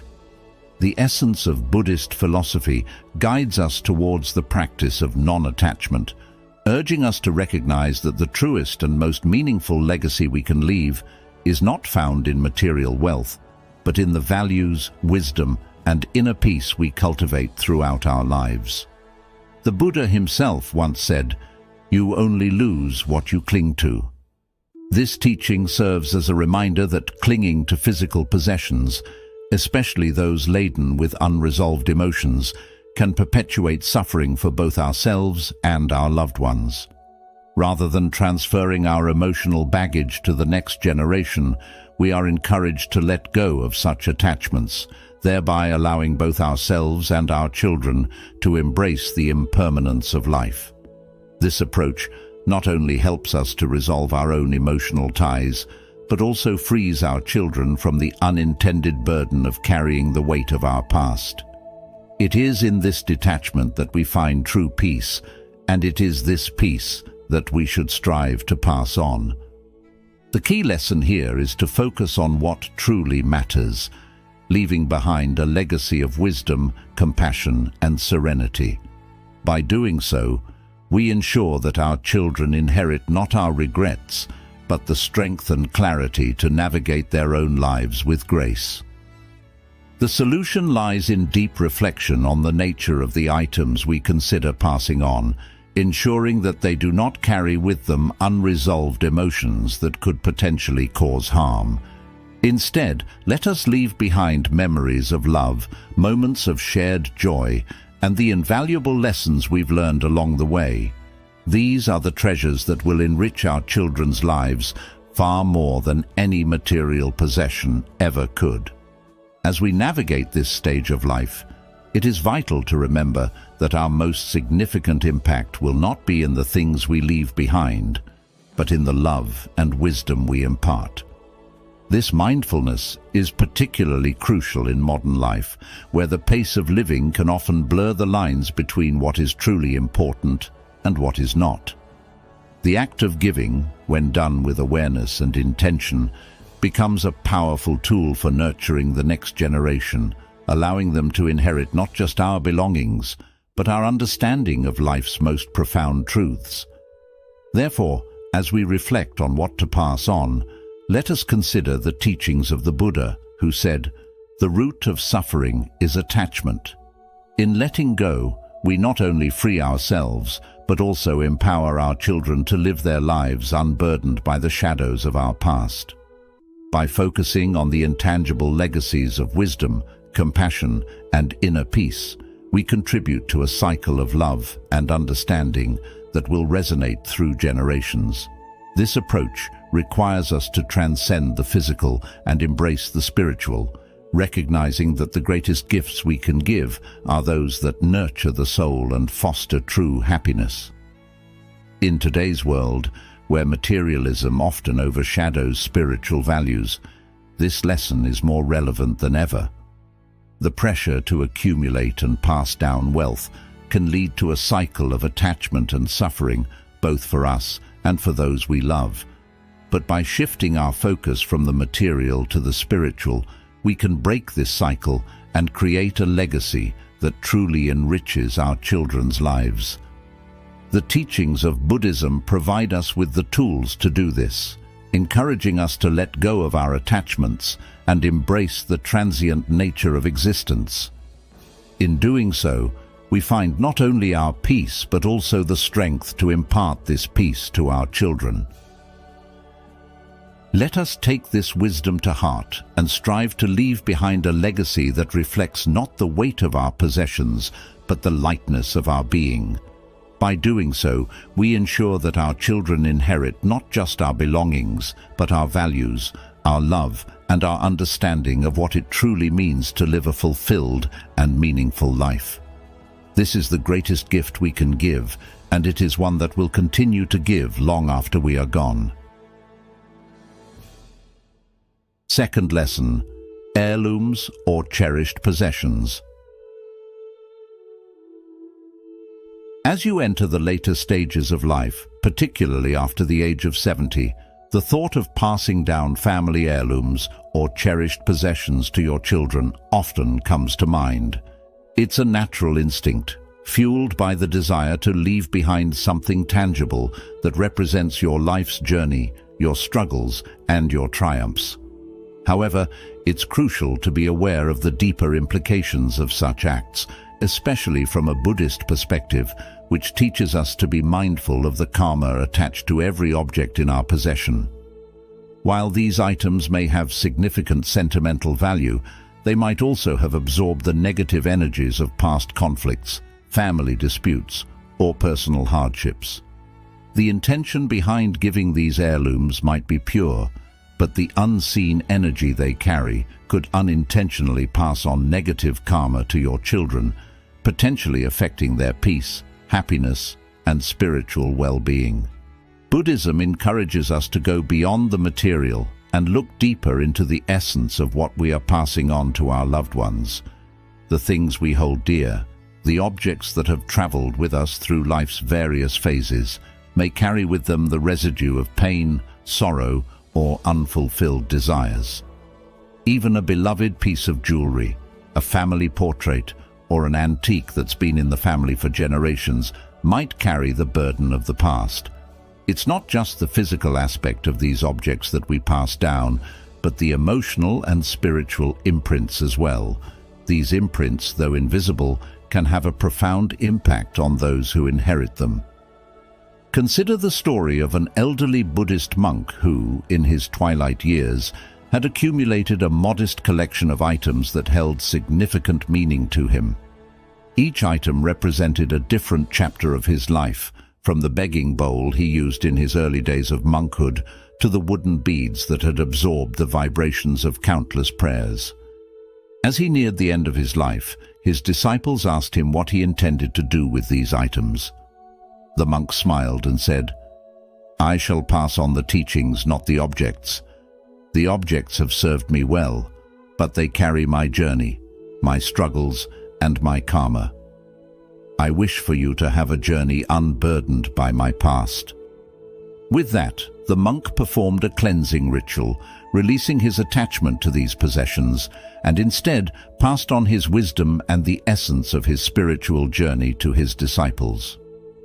The story teaches us the importance of cleansing our belongings, not just physically but spiritually, before considering passing them on to others. By performing such rituals, we release the negative energy that might be attached to these items, ensuring that what we pass down is pure and beneficial. But more importantly, the story emphasizes the value of releasing attachment altogether. The monk understood that the true inheritance he could leave behind was not in material form, but in the teachings and wisdom that had guided him throughout his life. This lesson is particularly important when we consider the transient nature of the material world. The possessions we hold so dear are, in the end, just that, possessions. They are not eternal, and their significance fades over time. What remains and what truly matters are the spiritual legacies we leave behind, the lessons of compassion, mindfulness, and detachment from the material world. These are the treasures that will continue to benefit your children long after any physical object has lost its luster. So, as you reflect on what you wish to pass down to your children, consider the true value of those items. Are they laden with the past's unresolved issues, or do they represent a life well lived, free from the entanglements of material desire? The Buddha once said, The root of suffering is attachment. This profound teaching reminds us that by holding on too tightly to our possessions, we may inadvertently cause suffering, both to ourselves and to those who come after us. Instead, focus on passing down the values and wisdom that have brought you peace and fulfillment in life. Perhaps the greatest gift you can give your children is the understanding that true wealth is found not in material objects, but in the virtues of kindness, understanding, and inner peace. Encourage them to live a life of mindfulness, where they are aware of the present moment and free from the burdens of past karma. Teach them the importance of compassion, not just for others but for themselves, so they can navigate life with a light heart and a clear mind. And most importantly, help them to understand the value of detachment, not as a form of neglect or indifference, but as a way to free themselves from the chains of materialism and the endless cycle of desire and dissatisfaction. In the end, it is the spiritual teachings, the moments of shared wisdom, and the values of compassion and mindfulness that will remain etched in their hearts and minds. These are the true heirlooms, far more valuable than any physical possession. They are the legacies that will continue to guide them long after you are gone, helping them to live lives filled with purpose, peace, and spiritual fulfillment. As you consider what to leave behind, ask yourself, are you passing down objects of temporary value or timeless wisdom? Are you burdening your children with the karma of your past, or are you freeing them to create their own paths, unencumbered by the material world? What is the true inheritance you wish to leave? These are the questions that will guide you toward making decisions that not only honor your life, but also ensure the well-being and spiritual growth of your children. The ultimate lesson here is that life's true treasures are not found in what we own, but in what we learn and how we choose to share that wisdom with others. So, let go of the attachments that no longer serve you or your loved ones, and focus on leaving behind a legacy that transcends the material, a legacy of wisdom, compassion, and spiritual insight. This is the greatest inheritance you can offer, one that will benefit not only your children, but generations to come. Third lesson, creating dependence through generosity. When you reach the golden years of life, particularly after the age of 70, it's natural to consider passing down your hard-earned wealth and cherished possessions to your children. After all, you've worked tirelessly to build a life of comfort and security, and it may seem only right to share this with those you love most. However, Buddhist teachings urge us to look deeper into the implications of such generosity. The teachings encourage us to question whether these well-intentioned gifts might inadvertently create a sense of dependence or entitlement in your children. You see, Buddhism emphasizes the importance of self-reliance and warns of the dangers of attachment, not only for the giver, but also for the receiver. When you give too much too soon, you may unintentionally rob your children of the invaluable experience of building their own lives, developing their sense of responsibility, and forging their path to independence. Moreover, it's important to reflect on the true motivation behind your generosity. Are you giving out of genuine compassion, or is there a hidden desire to maintain control or ensure that your legacy is remembered? This distinction is vital. The wisdom of Buddhism teaches that true generosity should empower rather than weaken, and should be free from any strings attached. The key lesson here is to practice generosity with mindfulness and insight, ensuring that your gifts help your children grow rather than hinder their development. As the Buddha said, "It is not what you give, but the spirit in which you give it that makes it precious." Consider this. By fostering your children's ability to stand on their own 2 feet, you are offering them something far more valuable than material wealth, you're giving them the tools to navigate life with confidence and resilience. Isn't this the ultimate act of love and kindness? Rather than providing them with everything they need, why not guide them to find their way, to learn from their mistakes, and to grow through their challenges? How often have we seen families torn apart by disputes over inheritance or strained relationships caused by financial dependence? These are the real dangers that Buddhist teachings caution against. In this stage of life, your role is to support and guide, not to control or overindulge. By doing so, you set an example of strength and wisdom that your children can learn from and respect.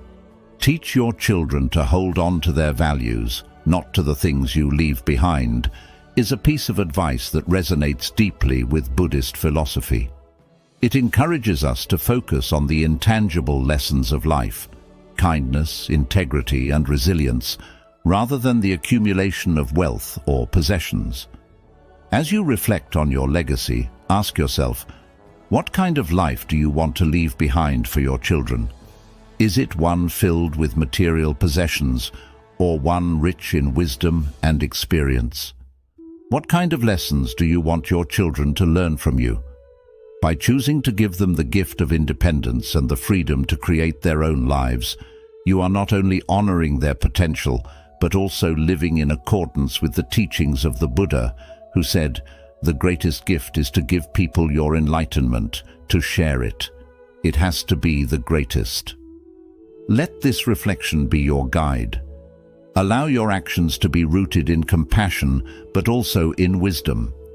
Remember, true generosity is not about what you give, but how you give it. It's about empowering your children to be the best versions of themselves, to live with dignity, and to pass on those same values to the next generation. As you continue your journey in life, may you find peace in knowing that you have given your children the greatest gift of all, the ability to thrive on their own.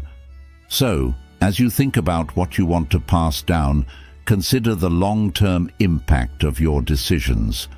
Will your generosity help your children grow, or will it tie them down with expectations and obligations? Will it strengthen their character, or will it weaken their resolve? These are the questions that can help you navigate the delicate balance of giving with both heart and wisdom. In the end, it's not about how much you give, but about how your giving shapes the lives of those you love. As you reflect on this, consider how you can be a source of strength and inspiration for your children, guiding them with wisdom and love rather than material wealth. How can you help them cultivate their own inner strength so they can face life's challenges with courage and resilience? These are the questions that truly matter, and they are the ones that will lead you to a legacy of lasting value. Remember, the greatest legacy you can leave is not one of wealth or possessions, but one of wisdom and love. And in the words of the Buddha, you only lose what you cling to. So, as you plan for the future, let go of the need to control or hold on to material things, and instead focus on the spiritual and emotional legacy you wish to leave behind. This is the true path to peace and fulfillment in your later years. As you move forward, keep these teachings close to your heart. Let them guide your decisions and allow them to bring you comfort and clarity. And always remember, the most precious gift you can give your children is the strength to stand on their own, the wisdom to make good decisions, and the love that will carry them through whatever life may bring. How will you choose to give today, knowing that your generosity can shape the future for generations to come? Fourth lesson, the hidden consequences of giving everything away. As you enter the later stages of life, a natural instinct often arises to transfer all your accumulated wealth and possessions to your children, motivated by a desire to ensure their happiness and security. While this impulse is understandable, Buddhist teachings urge us to tread carefully and mindfully in such decisions, as they are fraught with hidden consequences that can unravel the very bonds of family that you seek to strengthen. The generous act of giving away your assets, though well-intentioned, can inadvertently sow the seeds of discord and strife among your offspring, leading to sibling rivalry, greed, and a lack of gratitude for the sacrifices you have made. It is a poignant reminder of the Buddha's teaching that one should not live the household life when old, for the mind should be set on the Dhamma, the true wealth that surpasses all. The essence of this lesson is to understand that the true legacy you leave behind is not found in material wealth, but in the wisdom, values, and inner peace that you impart to your children. In the context of modern life, where materialism often overshadows spiritual growth, it becomes even more crucial to recognize that your children's long-term happiness and security are not anchored in the money or possessions you bestow upon them. Instead, they are rooted in the strength of character, resilience, and mindfulness that they can develop through the example you set and the wisdom you share. Consider the Buddhist concept of dana, or generosity, which emphasizes the importance of intention and the mindful giving that benefits the receiver without causing harm. Before deciding to distribute your wealth, reflect deeply on whether your actions may inadvertently lead to harm rather than good. In the competitive and often stressful environment of today's world, many believe that securing material wealth for their children is the ultimate form of care. However, what is often overlooked is that material gifts can create dependency, diminish motivation, and even foster entitlement among children, leading them away from the path of self-reliance and true happiness. As the Buddha wisely noted, contentment is the greatest wealth, a teaching that underscores the value of cultivating contentment and spiritual wealth over material abundance. By prioritizing the transmission of spiritual values, such as mindfulness, compassion, and the ability to find peace within, you equip your children with tools that will serve them throughout their lives, regardless of their material circumstances.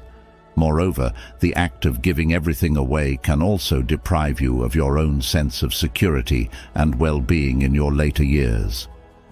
The Buddha's teachings remind us that it is essential to maintain balance in all things, including the practice of generosity.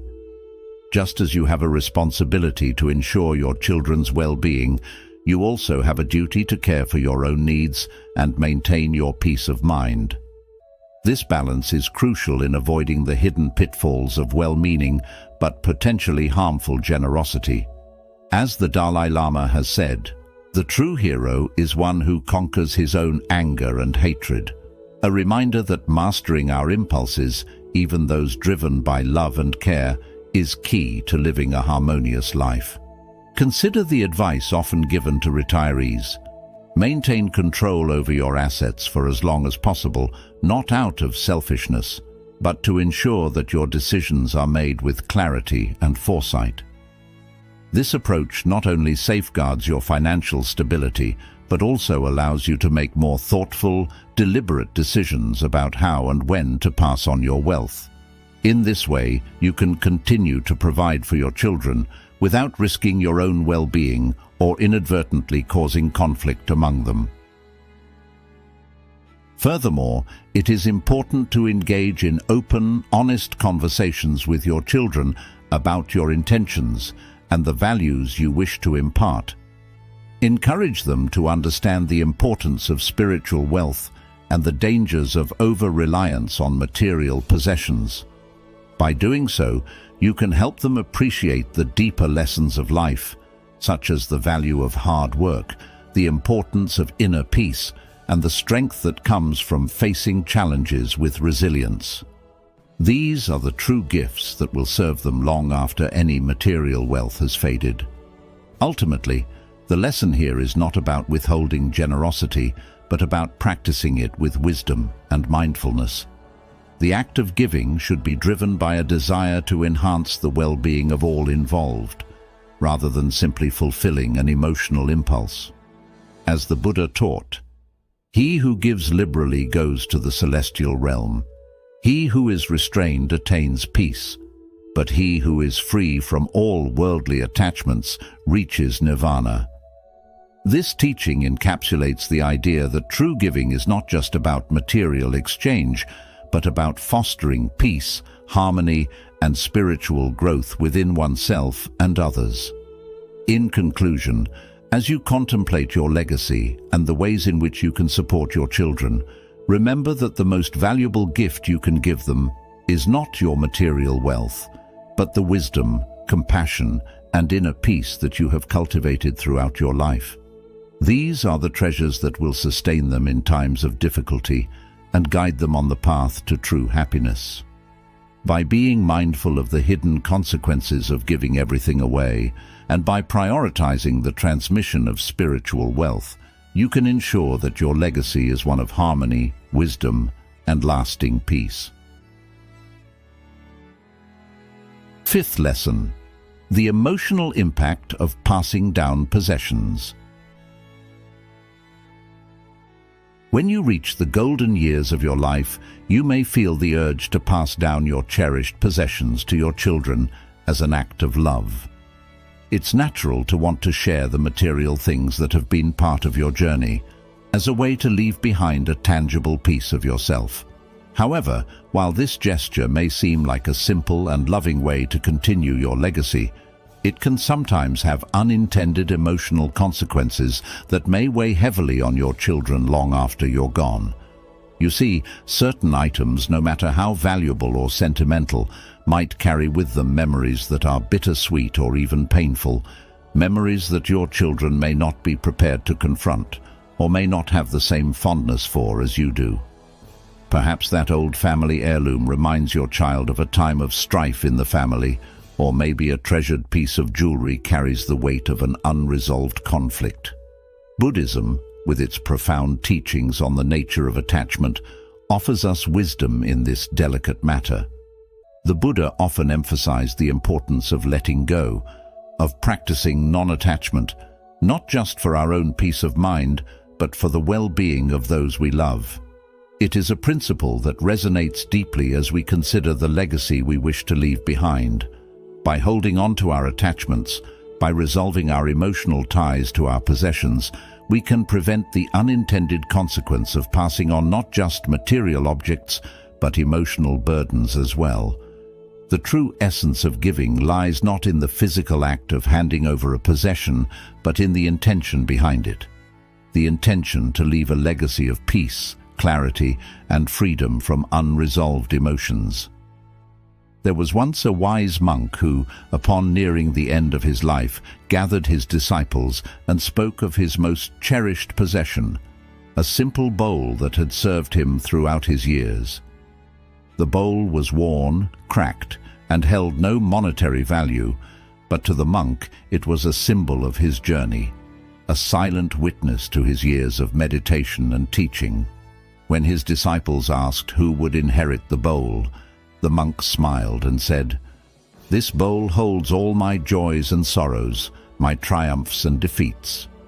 To pass it on to any of you would be to pass on these attachments. Instead, I will break it, so that none of you will bear the weight of my past." And with that, he gently shattered the bowl, teaching his disciples the importance of non-attachment and the freedom that comes with letting go. This story invites us to reflect deeply on the things we hold dear and the potential impact they may have on those we love. When you think about the possessions you plan to pass down, ask yourself, what emotions are tied to these objects? Will they bring peace to my children, or might they burden them with unresolved emotions? It's a question that requires us to be mindful and introspective, to consider not just the material value of our possessions, but their emotional and spiritual significance as well. In Buddhist teachings, the ultimate goal is to free ourselves from the cycle of attachment, to let go of the things that tether us to past emotions and experiences. By carefully considering the possessions you plan to give, by resolving your attachments and releasing any emotional baggage, You can ensure that your final gifts are ones of love and peace, not of burden.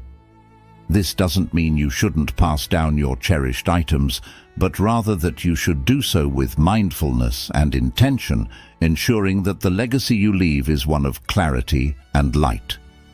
As you prepare for this stage of life, take a moment to reflect on the things you hold dear. Are they items that will bring joy to your children, or might they reopen old wounds? Consider talking to your children about these items, sharing the stories behind them, and perhaps even discussing their feelings about receiving them. This open dialogue can help prevent any emotional strain and ensure that the possessions you pass down are received with the love and intention with which they were given.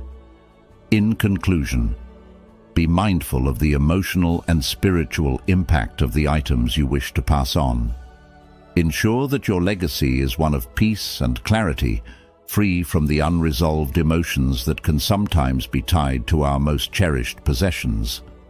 By doing so, you not only honor the Buddhist teachings of non-attachment, but also leave behind a legacy that is truly meaningful, a legacy that will bring comfort and peace to your children as they remember you.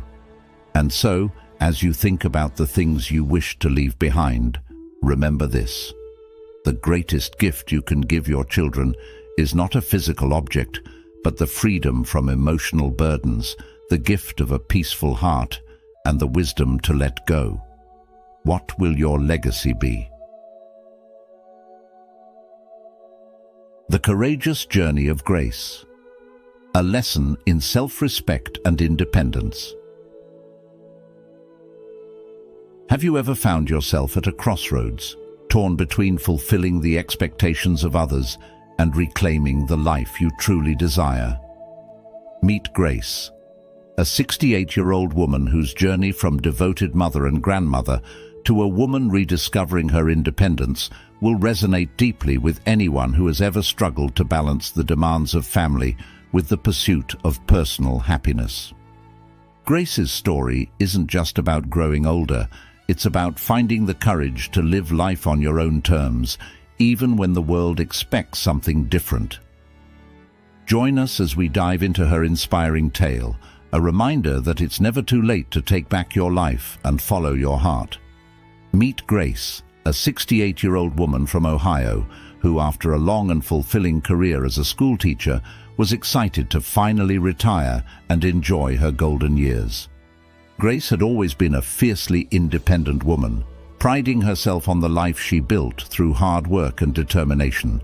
But when her husband passed away unexpectedly, she found herself alone for the first time in decades. Concerned for her well-being, Grace's daughter, Sarah, insisted that she move in with her and her family. At first, Grace was hesitant, cherishing her independence, but she eventually agreed, believing it would be nice to spend more time with her grandchildren and have some company in her old age. The first few months were pleasant. Grace enjoyed cooking meals for her family, helping with the children, and having the bustling energy of family life around her. But slowly, what began as occasional help turned into a full-time job. Grace found herself taking care of all the household chores, from cooking and cleaning to babysitting and running errands. Sarah and her husband, who both worked long hours, seemed to take Grace's help for granted, assuming she would always be there to pick up the slack. Grace began to feel more like an unpaid housekeeper than a beloved mother and grandmother. Her own needs and desires were pushed aside as she dedicated all her time and energy to taking care of her daughter's family. The independence she once cherished felt like a distant memory. One day, while folding laundry late into the night, Grace looked out the window and felt a deep longing for her own space, her own life. She missed the quiet mornings with a cup of coffee, reading a good book, tending to her garden, and meeting with friends. She realized that she had spent so much time taking care of others that she had forgotten to take care of herself. Grace made a decision that shocked her family. She was moving back to her own home. When she told Sarah, her daughter was initially upset, worried about how they would manage without her help. But Grace was firm. she gently explained that she needed to reclaim her life, to live on her own terms, and that it was time for her daughter to take full responsibility for her household. Returning to her home, Grace rediscovered the joy of living independently. She reconnected with old friends, took up gardening again, and even started volunteering at a local library. Grace was finally living the life she had envisioned, filled with peace, fulfillment, and the freedom to choose how she spent her days.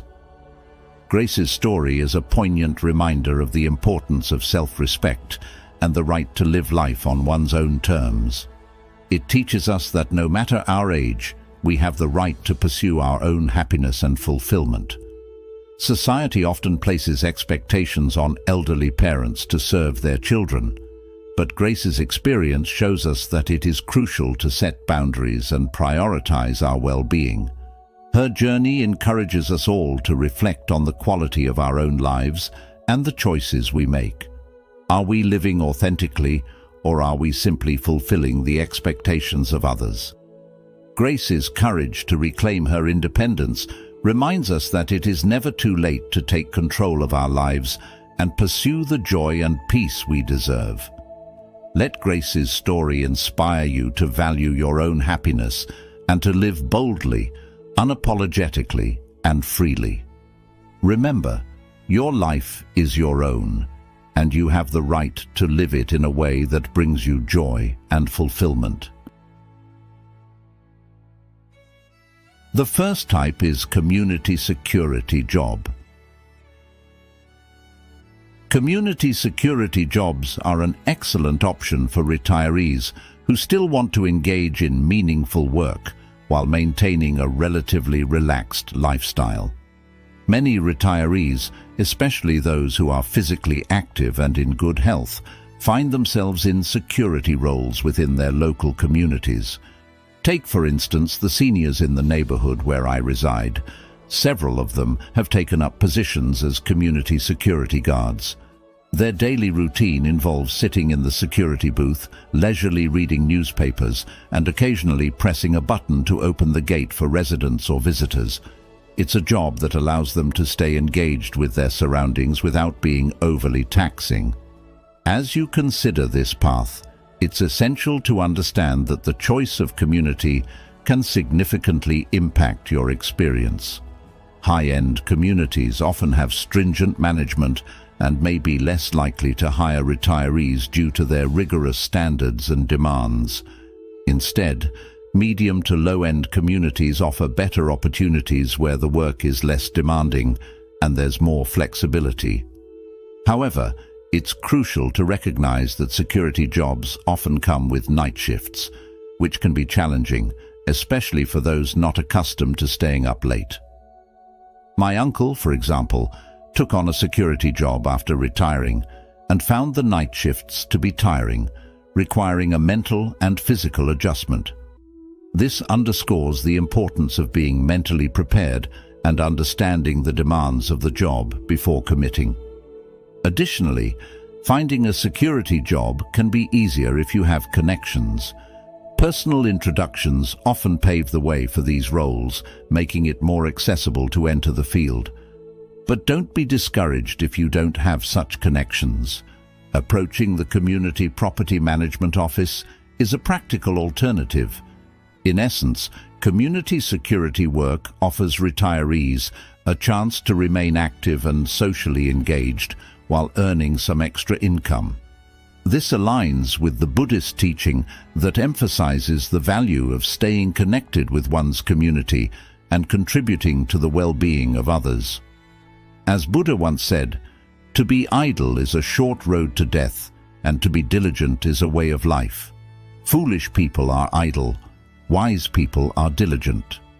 This wisdom resonates with the idea of retirees taking up community security roles, as it allows them to avoid the idleness that can lead to a decline in both physical and mental health.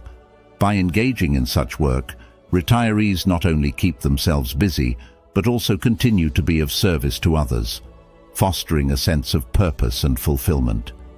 In today's fast-paced world, where the value of work is often measured by its intensity and productivity, It's easy to overlook the importance of roles like community security, yet these positions offer a unique opportunity to maintain a balance between work and relaxation, something that becomes increasingly important as we age.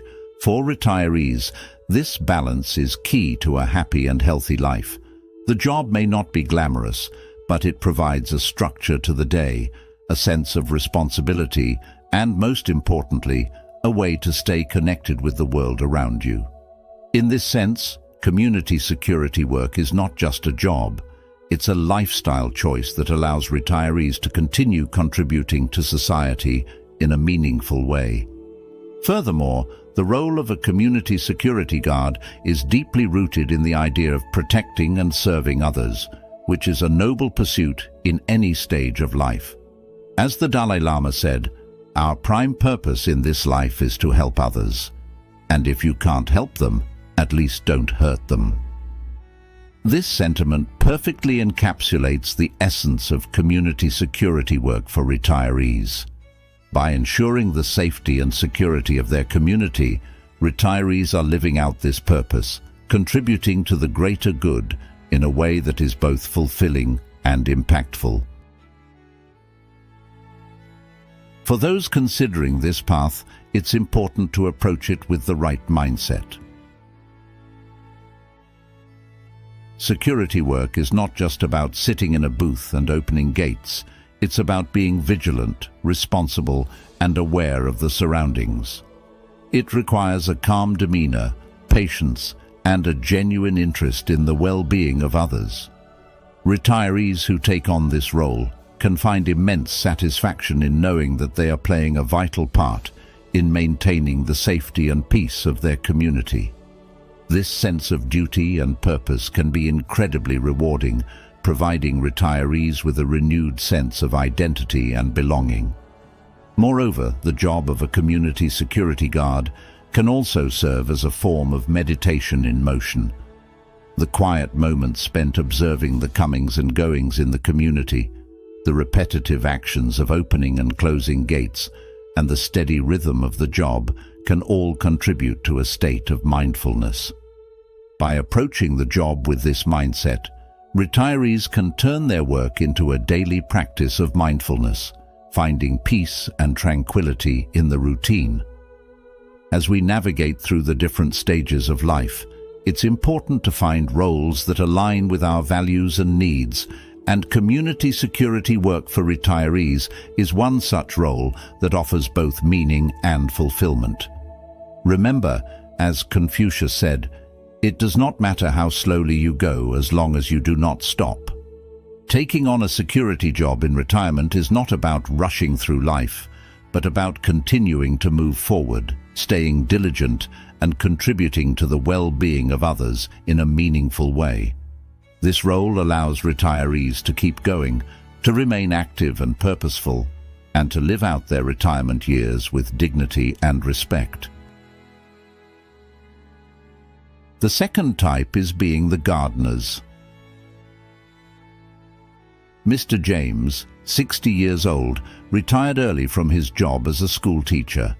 For years, he dedicated himself to shaping young minds, but after retiring, he found himself restless. His wife had passed away a few years earlier, and his two sons lived in different states, busy with their own lives. Mr. James tried different hobbies, like woodworking and painting, but nothing filled the void left by his teaching days. One day, while tending to his small backyard garden, he struck up a conversation with his neighbor, Mrs. Green, who was struggling to maintain her own garden due to her arthritis. She mentioned how much she missed the beauty of blooming flowers, but could no longer care for them. This conversation sparked an idea in Mr. James. He realized that many people in his community might be in a similar situation, older, living alone, and missing the simple joys of life like a well-kept garden. Mr. James decided to offer his gardening skills to his neighbors. He started by helping Mrs. Green, planting flowers she loved and trimming her hedges. Word spread quickly, and soon other neighbors approached him, asking for help with their gardens.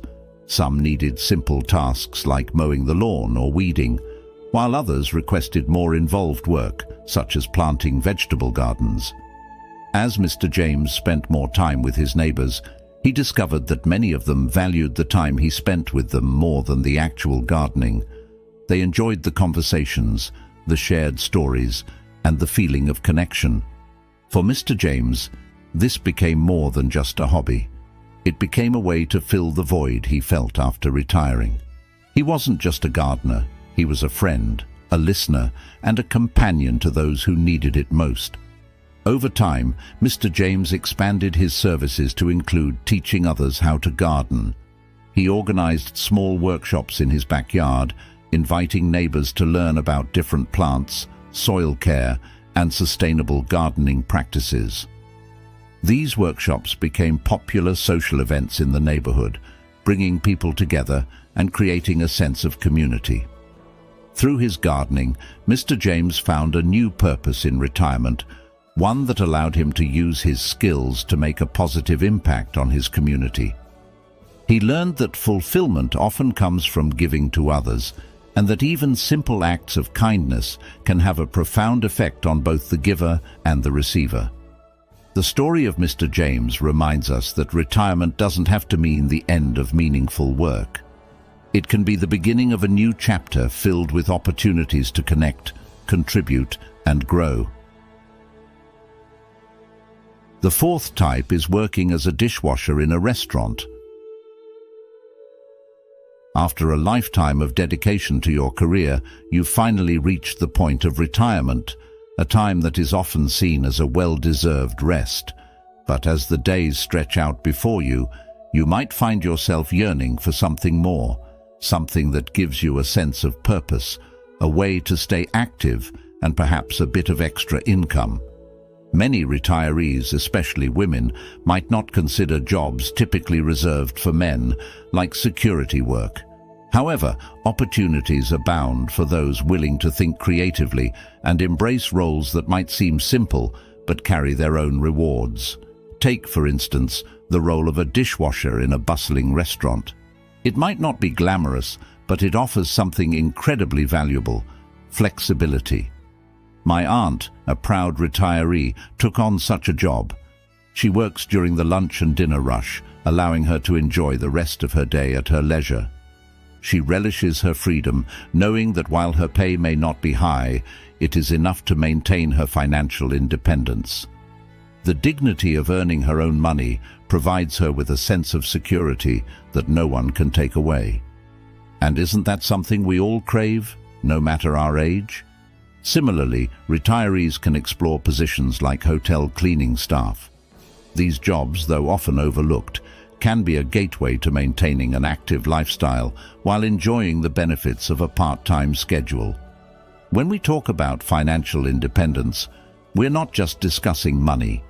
We're talking about the freedom it provides, the peace of mind that comes from knowing you are in control of your own life. The Buddha once said, "Better than 1,000 hollow words is one word that brings peace." Financial independence can be that word. It is not just about the money, it's about what the money represents: freedom, dignity, and peace. Have you ever thought about what it would mean to you to have that kind of security, even in retirement? What would it mean to know that you are not a burden to anyone, that you can still contribute to your household, or even spoil your grandchildren a little? These are the subtle joys that come from maintaining some form of work after retirement. Now, let's take a moment to reflect. Why do we retire in the first place? Is it to stop contributing to society, or is it to finally do things on our terms? By taking up a job, no matter how small or seemingly insignificant, we retain a sense of purpose and belonging. And isn't that what we all seek? The Stoic philosopher Marcus Aurelius once remarked, "The happiness of your life depends upon the quality of your thoughts." By engaging in work after retirement, you maintain a positive, active mindset, one that fosters happiness and self-worth. Consider the alternatives: sitting idly, feeling your sense of purpose slowly slip away. Doesn't the idea of staying active and earning your own way sound more appealing? I'd like to ask you this. What would you do with your time if money was no object? Now, what if you could earn just enough to cover your needs and still have time to pursue your passions? How would that change your life? These are not easy questions, but they are essential for anyone looking to make the most out of their retirement years. Life after retirement doesn't have to be a period of decline. Instead, it can be a time of renewal, where you discover new ways to live, work, and enjoy life. Wouldn't you agree that it's worth considering all your options, including taking up a part-time job like dishwashing or hotel cleaning? Imagine for a moment the pride you'd feel knowing that you are still a contributor, still playing a vital role in society, no matter how small it might seem. And the financial rewards, modest as they may be, add up to something far greater than the sum of their parts: independence, freedom, and the ability to live your life on your own terms. Buddha's teachings remind us that peace comes from within. Do not seek it without. In this light, work after retirement can be seen not just as a means to an end, but as a way to maintain inner peace through independence and self-sufficiency. So, as you contemplate your own retirement, or perhaps that of a loved one, ask yourself, what do you truly want from this new chapter of life? Is it endless relaxation, or is it a balance between rest and the satisfaction of a job well done? The choice is yours, and it is one that deserves careful consideration. Whether you choose to take up a role like dishwashing or something else entirely, remember that it's not just about the money. It's about staying engaged, feeling valued, and ensuring that your retirement is as fulfilling as it can be. What will your choice be? Will you embrace the opportunity to keep contributing, or will you let the chance slip by? The decision you make could define the quality of your retirement and, indeed, the quality of your life. By embracing the teachings we've shared today, you can ensure that your retirement is a time of peace, purpose, and positive influence. If you found value in this video, please give it a thumbs up, share it with others who might benefit, and don't forget to subscribe to The Journey of Wisdom. Make sure to turn on notifications so you never miss our upcoming videos filled with more wisdom and guidance for a fulfilling life. Thank you for watching.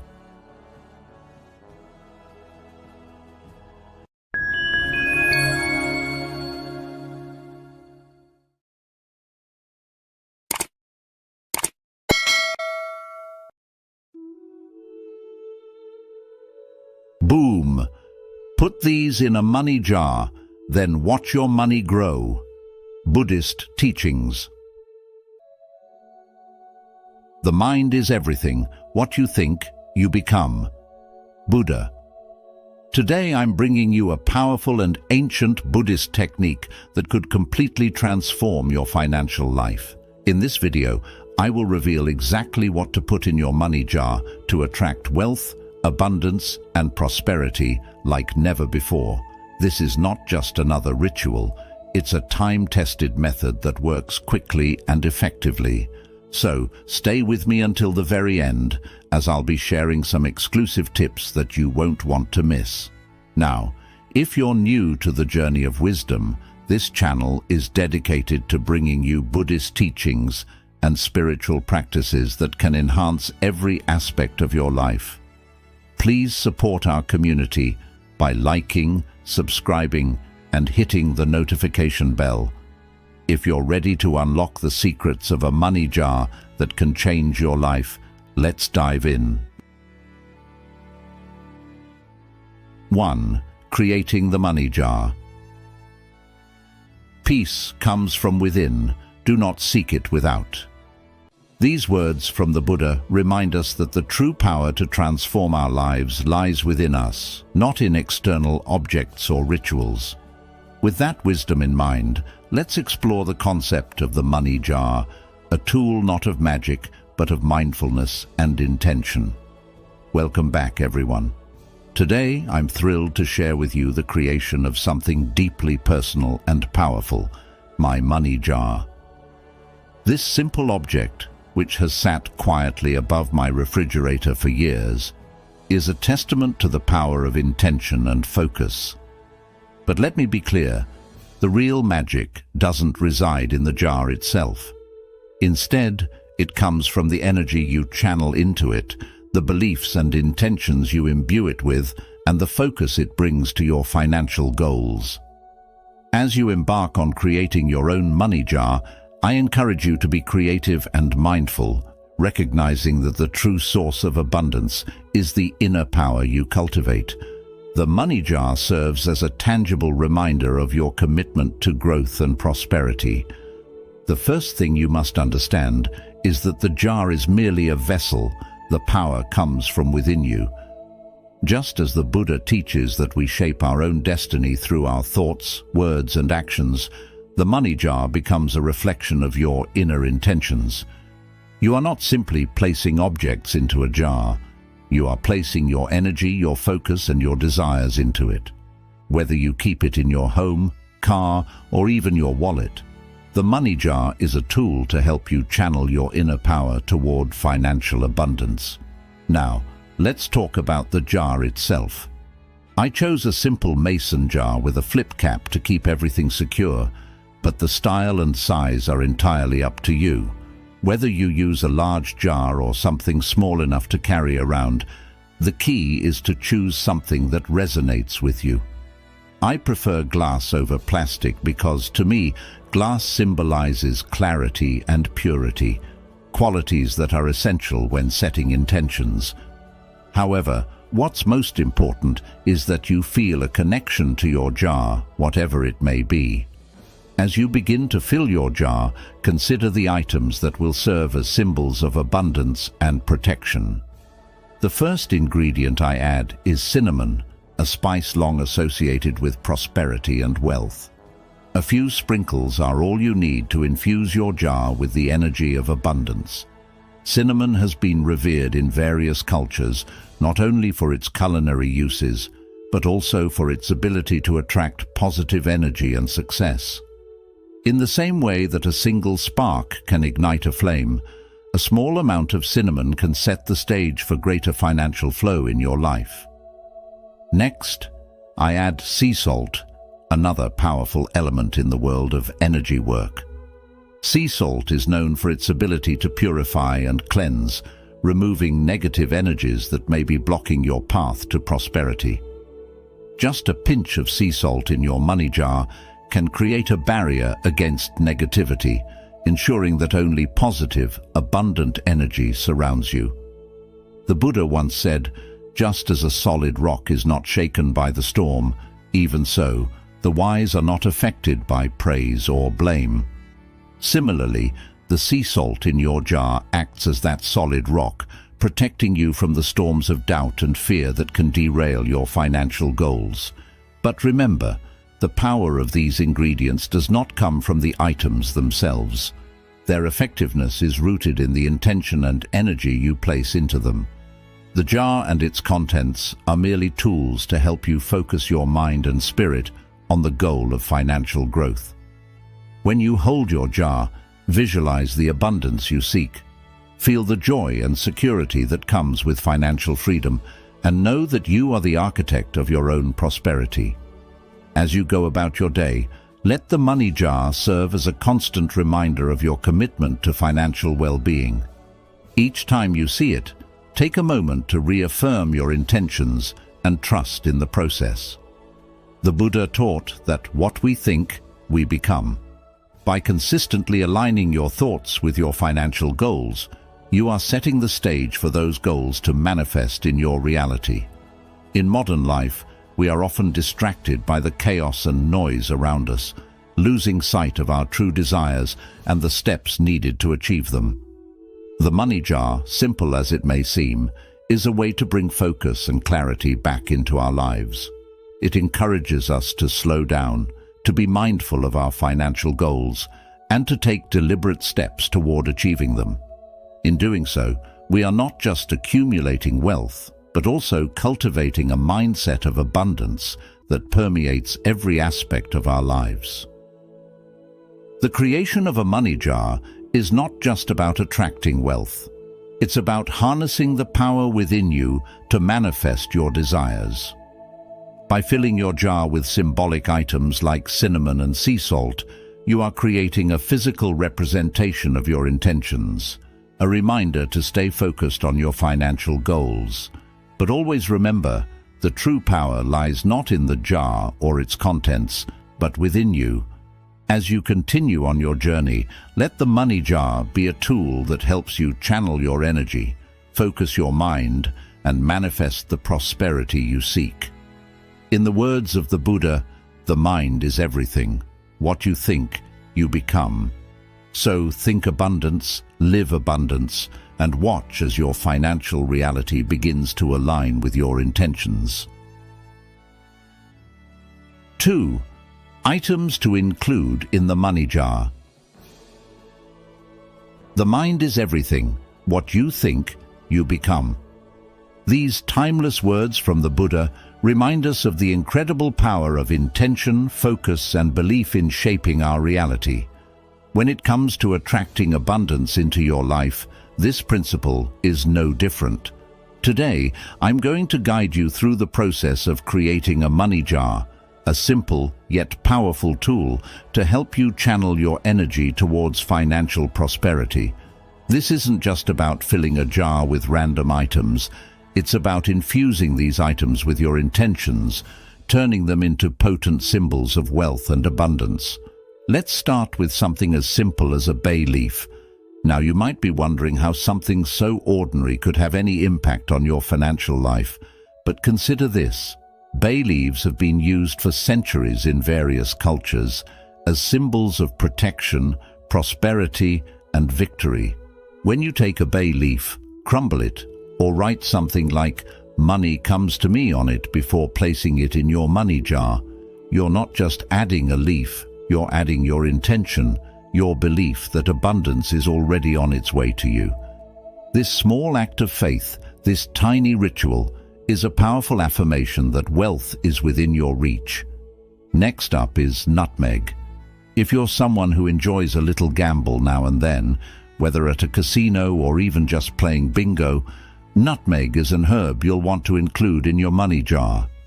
Nutmeg has long been associated with luck and fortune, particularly in games of chance.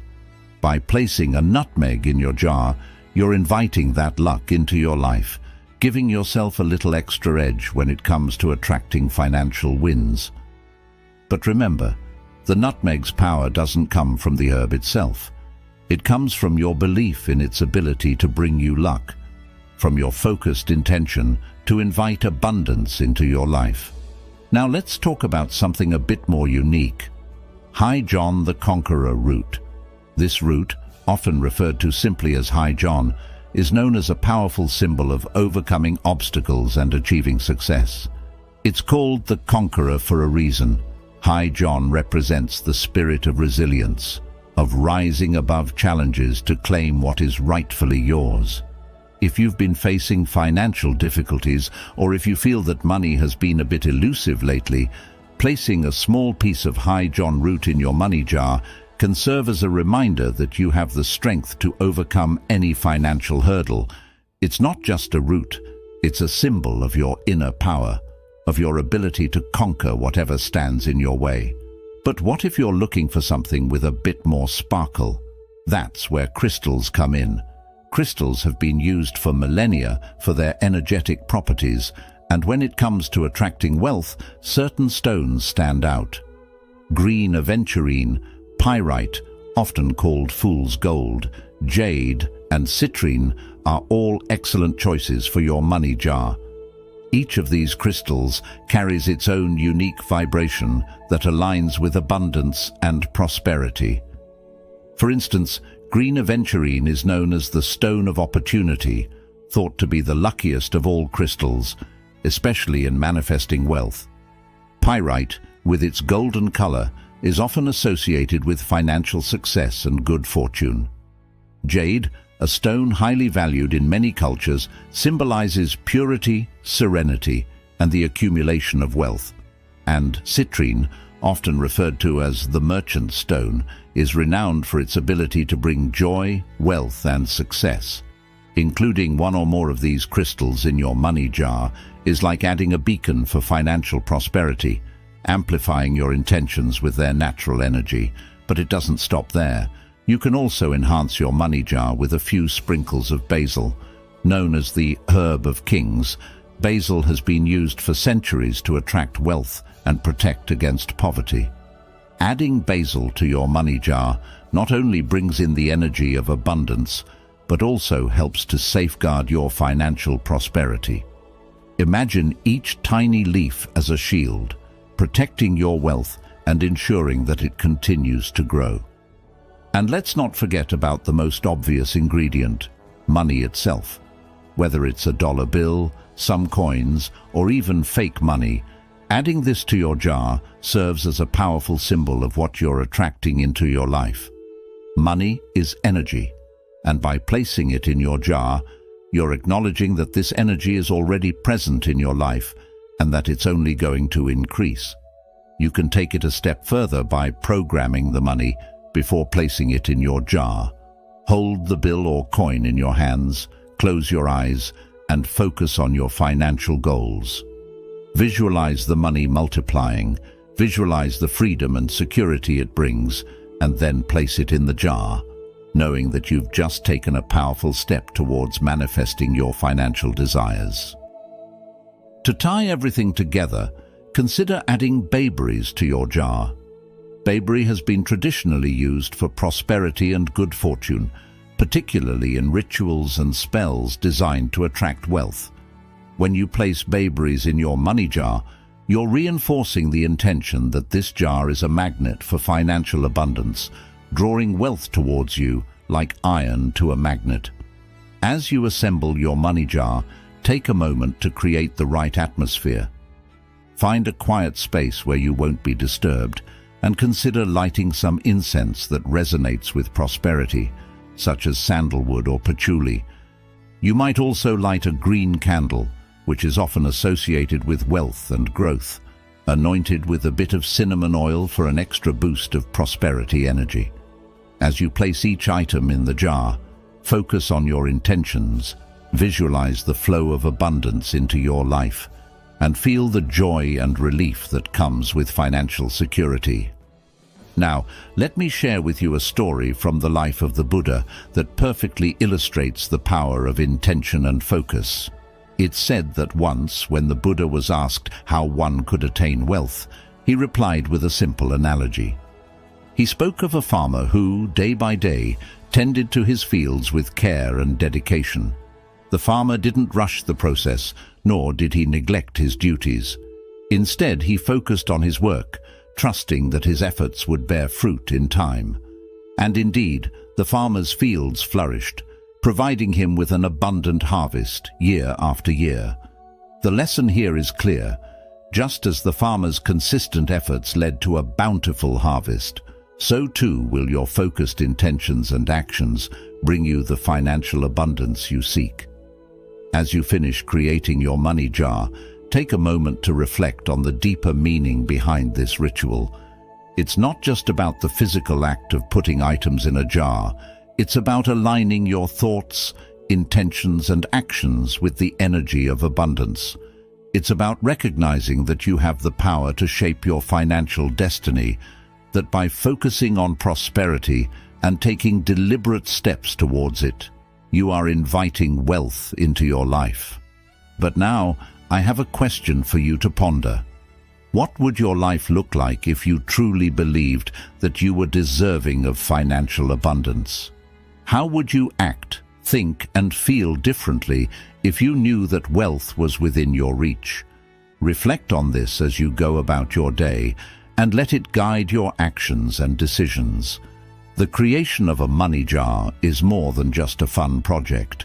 It's a powerful tool for focusing your intentions and manifesting financial prosperity. By carefully selecting and placing each item in your jar, you are setting the stage for abundance to flow into your life. But remember, the jar itself is just a symbol. The true power lies within you, within your thoughts, your intentions, and your unwavering belief in your ability to create the life you desire. 3. Setting the intent. When creating your money jar, the most crucial step is setting your intention, for it is your intention that breathes life into this practice, transforming it from a simple act into a powerful manifestation tool. Imagine holding each item in your hands, close to your heart, feeling its energy, and consciously infusing it with your desires. As you prepare to place it in the jar, take a moment to state clearly what you want this jar to represent. Your intention to attract money, wealth, and abundance into your life in both expected and unexpected ways. This process is not just about the physical items you're using. It's about the energy, focus, and belief you're imbuing into them. The Buddha once said, "With our thoughts, we make the world." This statement beautifully captures the essence of intention setting. When you sprinkle basil into the jar or add a bay leaf, whether you choose to write on it or leave it plain, do so with the gratitude of knowing that you are already in the process of attracting prosperity. Now, say something like, "Thank you, universe, for blessing me with abundance. As I create this money jar, I am confident that it will attract financial prosperity into my life, filling my home, my car, or my wallet with the wealth I seek. I trust that this wealth will come to me in ways that are for the highest good of all involved." Once you've finished adding all the items, hold the money jar in your hands, close your eyes, and reaffirm your intentions. This is your moment to declare to the universe what you expect this money jar to do for you. This isn't just about the ritual itself, it's about the power of your belief and the clarity of your intention.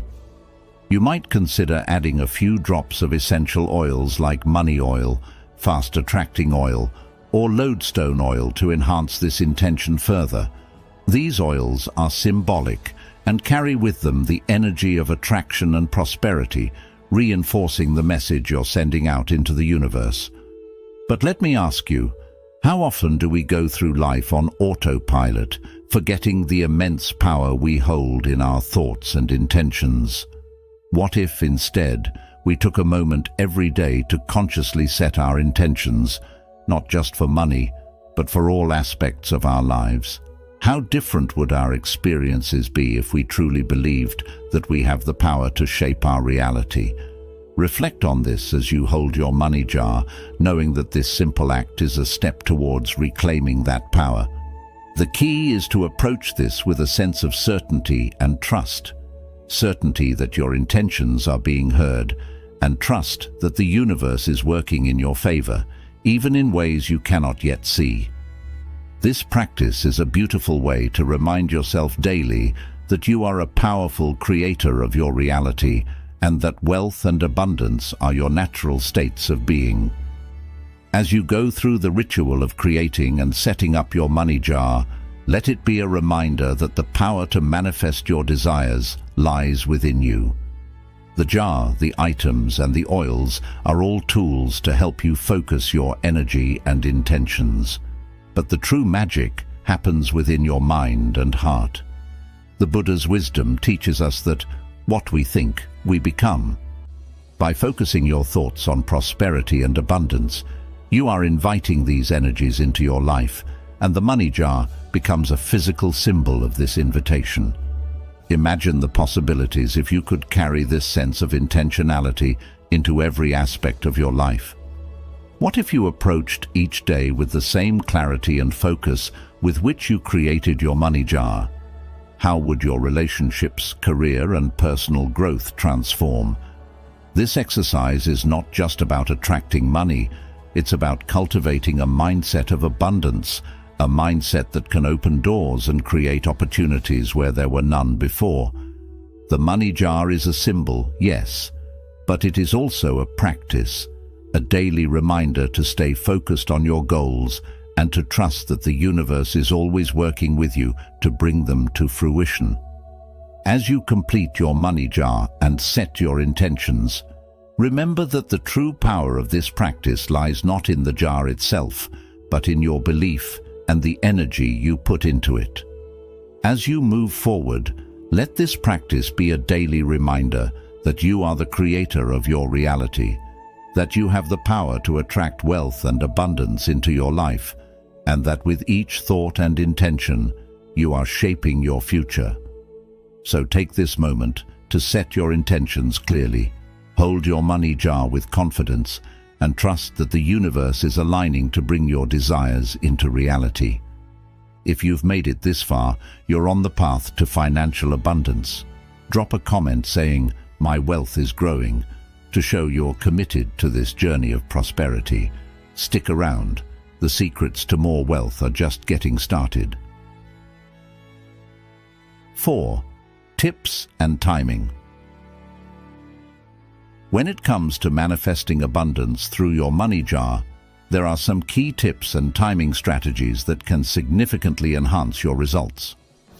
One powerful tip is to take a piece of paper and write down exactly what you desire. Be specific and intentional, stating something like, "At this moment, I am attracting money in both expected and unexpected ways. Abundant wealth that benefits not just me, but everyone involved." The act of writing down your intention helps to solidify it in your mind, and by folding the paper towards you before placing it in your money jar, you're symbolically drawing that abundance into your life.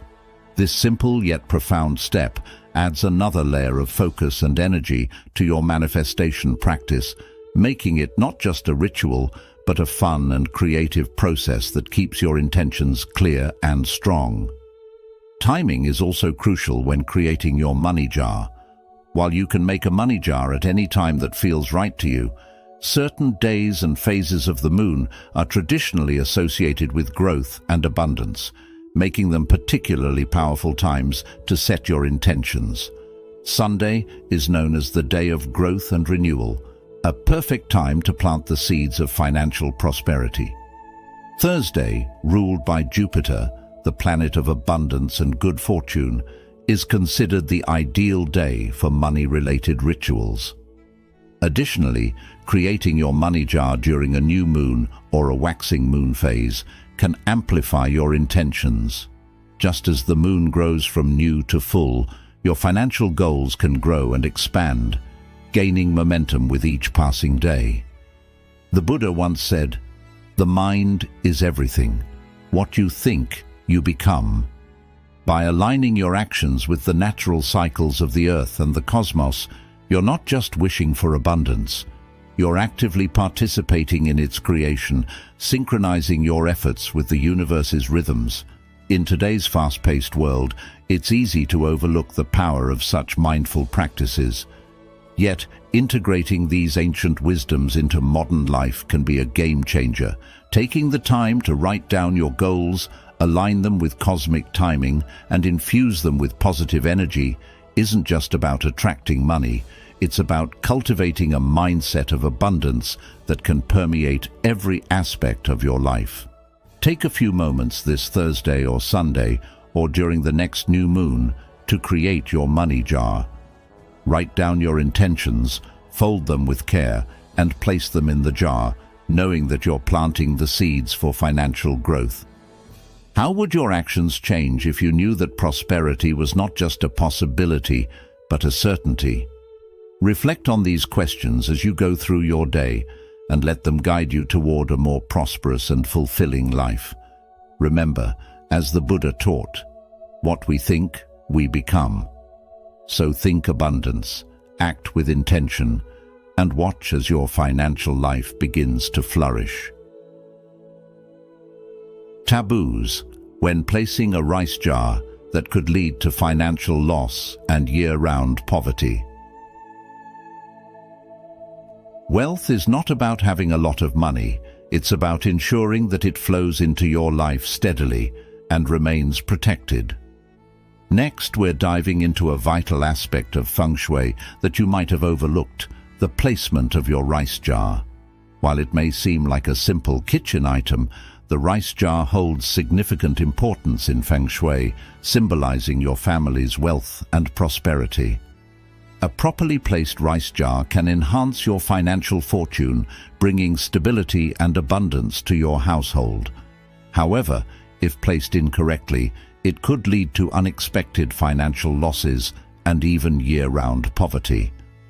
Stay tuned to learn the taboos you must avoid to ensure your wealth is protected and continues to grow. 1. Don't leave the rice jar empty. In the practice of Feng Shui, the placement and care of even the most mundane household items can have a profound impact on your life, particularly when it comes to wealth and prosperity. Take the rice jar, for instance, something so simple yet so symbolically powerful. The rice jar is often viewed as the family's treasure chest, a representation of abundance and security. As the Buddha wisely said, "What we think, we become." This concept applies not just to our minds, but to our environments as well. When you first start using a rice jar, it is crucial to fill it to the brim. This act isn't just about practicality. It's a symbolic gesture that sets the tone for attracting abundance and ensuring that everything in your life flows smoothly. An overflowing rice jar is a metaphor for a life overflowing with blessings, wealth, and opportunity. However, the reverse is also true. An empty rice jar is more than just a sign that it's time to go shopping. It can be a harbinger of bad luck, financial difficulties, and stagnation. In Feng Shui, there's a fundamental belief that containers should never be left empty because emptiness attracts lack, whether in wealth, opportunities, or even health. This is particularly true for the rice jar, which in many cultures is directly linked to the sustenance and stability of the household. Allowing your rice jar to run low, or worse, to be completely empty, is like inviting financial drought into your home. It's not just a practical oversight, it's a signal to the universe that you're not ready to receive or maintain abundance. In today's world, where life can often feel chaotic and unpredictable, maintaining small rituals like keeping your rice jar full can provide a sense of control and stability.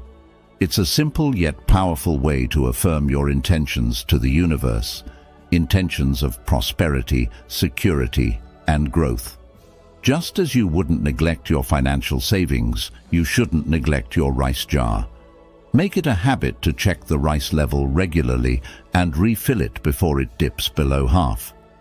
This practice not only helps maintain the symbolic flow of abundance in your life, but also instills a mindset of preparation and mindfulness. Think of your rice jar as more than just a container for food. Think of it as a vessel for your financial energy.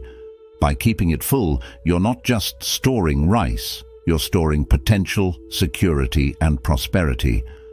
So, as you go about your daily life, remember this simple yet profound practice. It's a way to keep your household and your life in a state of abundance. After all, as the old saying goes, nature abhors a vacuum. When you leave space empty, something will fill it. And in the case of your rice jar, you want that something to be prosperity and not poverty. By understanding and respecting these small but significant aspects of Feng Shui, you're taking an active role in shaping your destiny. You're saying to yourself and to the universe that you are ready for wealth, that you are ready for opportunities, and that you are ready for all the good things life has to offer. So, take this advice to heart. Never leave your rice jar empty. In doing so, you ensure that your life too will never be empty of the things that truly matter. 2. Avoid using plastic rice jars. In today's fast-paced world, it's no surprise that many people opt for the convenience of plastic jars to store rice. They are cheap, lightweight, and seem to do the job just fine. However, when we look through the lens of Feng Shui, The choice of material for your rice jar carries much more significance than you might think. Plastic, associated with the fire element in Feng Shui, is a poor match for storing rice, which is considered a flammable plant. The fire element symbolizes potential instability, leading to frequent misfortune, financial losses, and unnecessary spending. By keeping your rice in a plastic container, you might unknowingly be inviting these negative energies into your home, causing disruption in your financial stability and overall well-being. Beyond the realm of Feng Shui, science also backs up the idea that plastic might not be the best choice for storing rice. Over time, plastic containers can oxidize, becoming brittle and prone to erosion. This deterioration can lead to toxic substances leaching into the rice, not only affecting its taste, but also posing a significant health risk to your family. The idea that something as simple as a rice jar can influence your health and fortune might seem surprising, but when you think about it, it makes sense. We interact with these items daily, and they are a part of the energy flow in our homes. By choosing materials that harmonize with positive energies, you're not just storing food, you're also nurturing an environment conducive to prosperity and health. Ceramic or earthenware jars, on the other hand, are associated with the earth element in Feng Shui, which is the foundation of all growth. The earth element is stable, strong, and nurturing, qualities that are highly beneficial when it comes to storing something as vital as rice. Using a ceramic or earthenware jar helps to ground the energy of your home, creating a stable foundation for financial prosperity and health. It's like planting a seed in fertile soil. Just as the earth nourishes the seed to grow, the stable energy of an earthenware jar supports the flow of abundance into your life.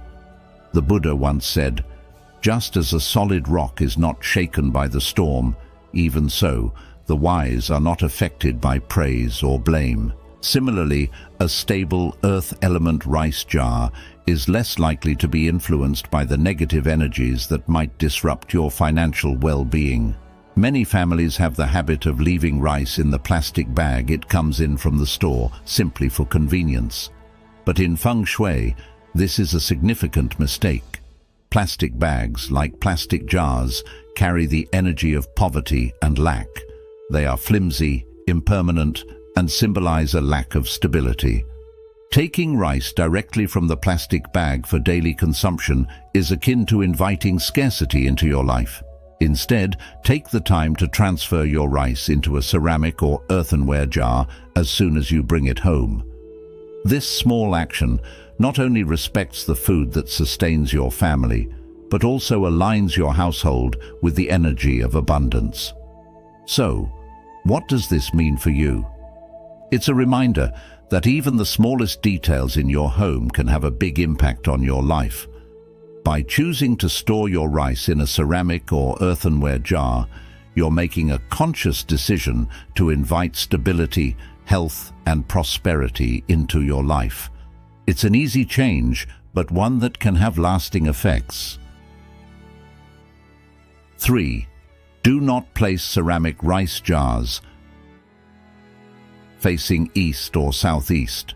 When it comes to Feng Shui, the direction in which you place your ceramic rice jar can have a significant impact on your household's financial stability. Feng Shui teaches us that the energy flow in our homes is influenced by the elements associated with different directions, and understanding this can help us make choices that support prosperity and well-being. The east and southeast directions are linked with the wood element, which, in Feng Shui, is in direct conflict with the earth element. This is crucial because rice, being a product of the earth, naturally resonates with the earth element.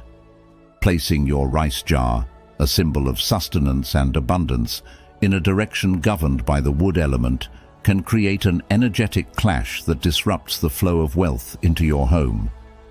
The wood element, which symbolizes growth and expansion, may seem positive at first glance, but when it comes to the rice jar, it can actually draw away the stable, nurturing energy that the earth element provides, leading to financial decline or instability.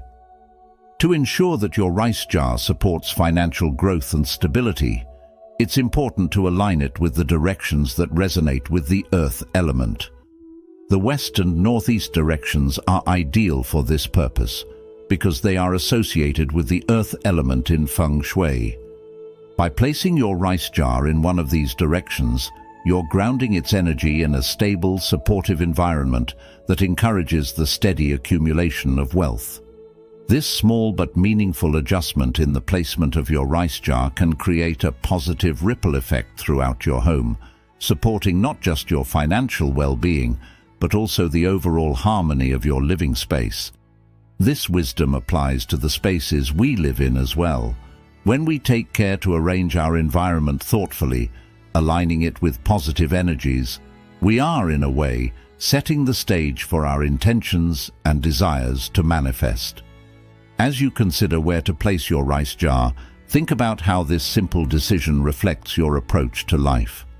Are you aligning yourself with stability, growth, and prosperity, or are you unknowingly creating obstacles? The beauty of feng shui lies in its ability to bring awareness to these subtle influences, allowing us to make adjustments that lead to greater harmony and success. Taking the time to place your rice jar in a direction that supports its earth element, you're not just following an ancient practice, you're actively choosing to invite abundance and stability into your home and life. So, the next time you're deciding where to place your rice jar, remember that this small action carries the weight of your intentions. Choose wisely and watch as the energy of your home aligns with your financial aspirations, helping you to create the life of prosperity you desire.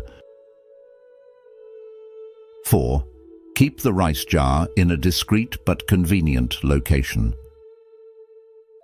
In traditional Vietnamese culture, the rice jar holds a significance far beyond its practical use.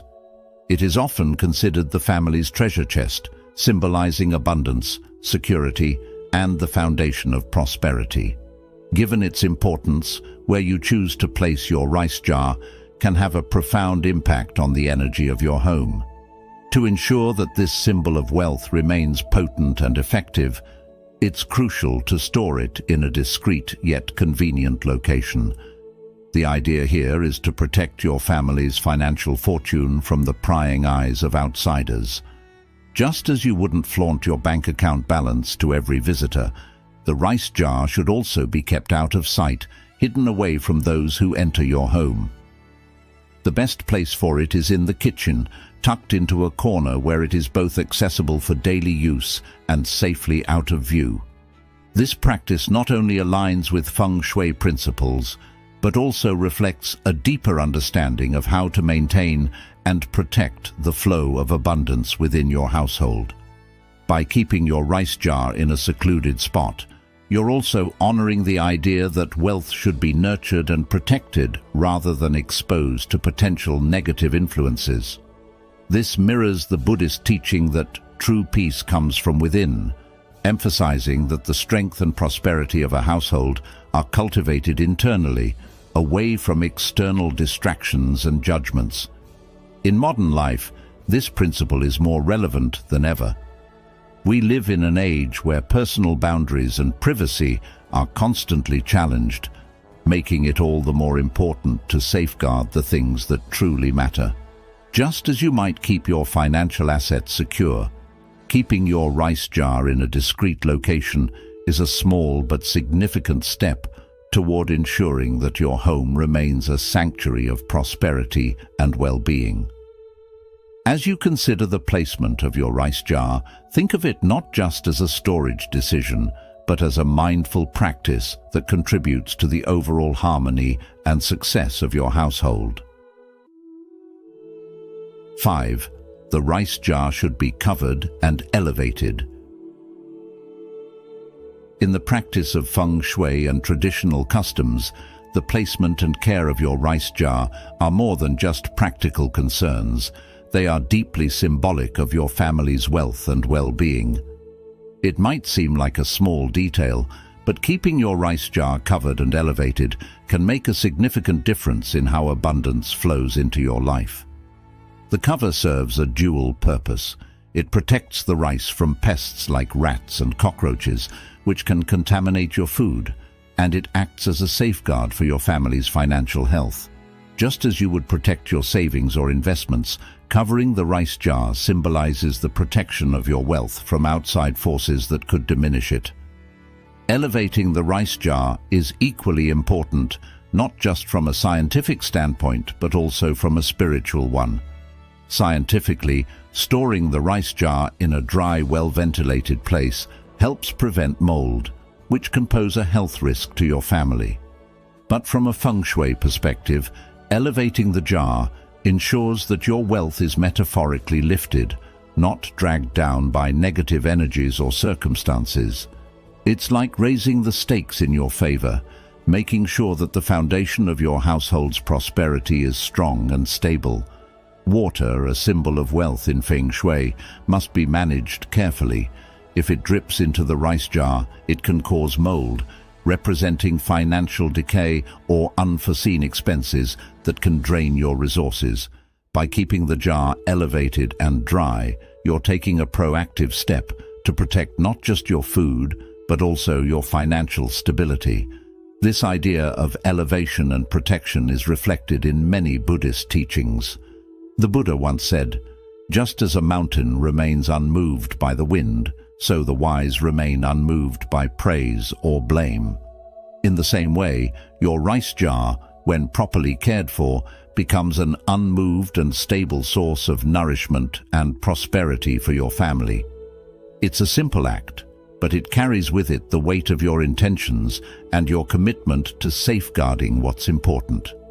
In our fast-paced modern lives, it's easy to overlook such small details, but these seemingly minor practices can have a profound impact on our well-being. Just as you take care to manage your finances or secure your home, paying attention to where and how you store your rice is another way to maintain balance and harmony in your life. It's about creating an environment that supports your goals, whether those goals are financial, spiritual, or personal. So, as you consider where to place your rice jar, think about how you're positioning your life's resources. Are you keeping them protected, elevated, and in an environment that allows them to thrive? Or are you letting small, overlooked details chip away at your stability and growth? This is more than just about the rice jar. It's about how you approach life itself. By elevating and covering the jar, you're making a conscious choice to nurture and protect your family's prosperity. Small actions, when done with intention, can lead to significant outcomes. By keeping your rice jar covered and elevated, you're not only ensuring the quality and safety of your food, but you're also reinforcing the stability and growth of your financial future. This simple yet powerful practice can help you create a home environment that supports your ambitions and shields you from negative influences. 6. A deep rice jar is better than a shallow one. When it comes to the subtle yet powerful practice of feng shui, even the shape and depth of your rice jar can have a significant impact on the energy flow in your home. While there may not be strict rules dictating the exact shape your rice jar should take, deep ceramic rice jars are traditionally favored over shallow ones. Why? Because they represent the idea of wealth and abundance that is vast, stable, and enduring. Just as a deep well holds more water, a deep rice jar is seen as a vessel that holds more prosperity, providing a solid foundation for your family's financial health. The symbolism here is profound. Depth signifies richness, not just in material wealth, but in the stability and security that comes from having a robust foundation. This idea aligns beautifully with the Buddhist teaching that the root of suffering is attachment. In other words, by focusing on building a strong, deep foundation in your life, whether it's in the form of a rice jar or your personal growth, you create an environment that naturally attracts abundance without the need for clinging or anxiety. It's also important to remember that in Feng Shui, allowing your rice jar to become completely empty is considered highly inauspicious. An empty rice jar symbolizes a void, a lack that could invite financial difficulties or hardships into your home. Just as you would never want to deplete your savings account to zero, you should always ensure that your rice jar is never fully emptied. Even a small amount of rice left at the bottom can serve as a reminder of ongoing prosperity and the flow of abundance in your life. Similarly, avoid spilling or overturning the rice jar, as these actions are also viewed as bad luck, potentially disrupting the stability and security you've worked hard to build. Placing your ceramic rice jar on a stable surface is not just a practical step to prevent accidents, it's a symbolic gesture of grounding your wealth in a firm, unshakable foundation. How do you approach the concept of wealth in your own life? Do you focus on building depth and stability, or do you find yourself often running on empty, trying to catch up? The way you care for your rice jar can be a reflection of how you manage your resources, both financial and emotional. By choosing a deep, stable jar and keeping it well stocked, you're not just following an old tradition, you're actively creating a mindset of abundance and security. Here is that in life, as in Feng Shui, the small details matter.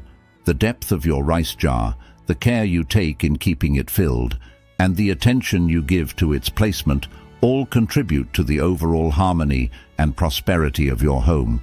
By making these mindful choices, you're not only inviting wealth into your life, but you're also creating a space where that wealth can grow and flourish, rooted in a foundation that is as deep and enduring as the jar itself. Do you believe that the depth and care you put into maintaining your wealth, whether in financial or emotional aspects, reflects in the stability of your life? Comment number 1. If you agree that small details like a deep rice jar can make a significant impact on your prosperity, or comment yes if you believe in creating a strong foundation for long-lasting abundance. 7. Place a red envelope at the bottom of the rice jar. Small gestures often carry profound meanings, and the practice of placing a red envelope at the bottom of your rice jar is one such gesture. This simple act is not just about following an age-old custom, it's about consciously inviting positive energy and good fortune into your home. The color red, deeply revered in many Asian cultures, symbolizes prosperity, happiness, and protection.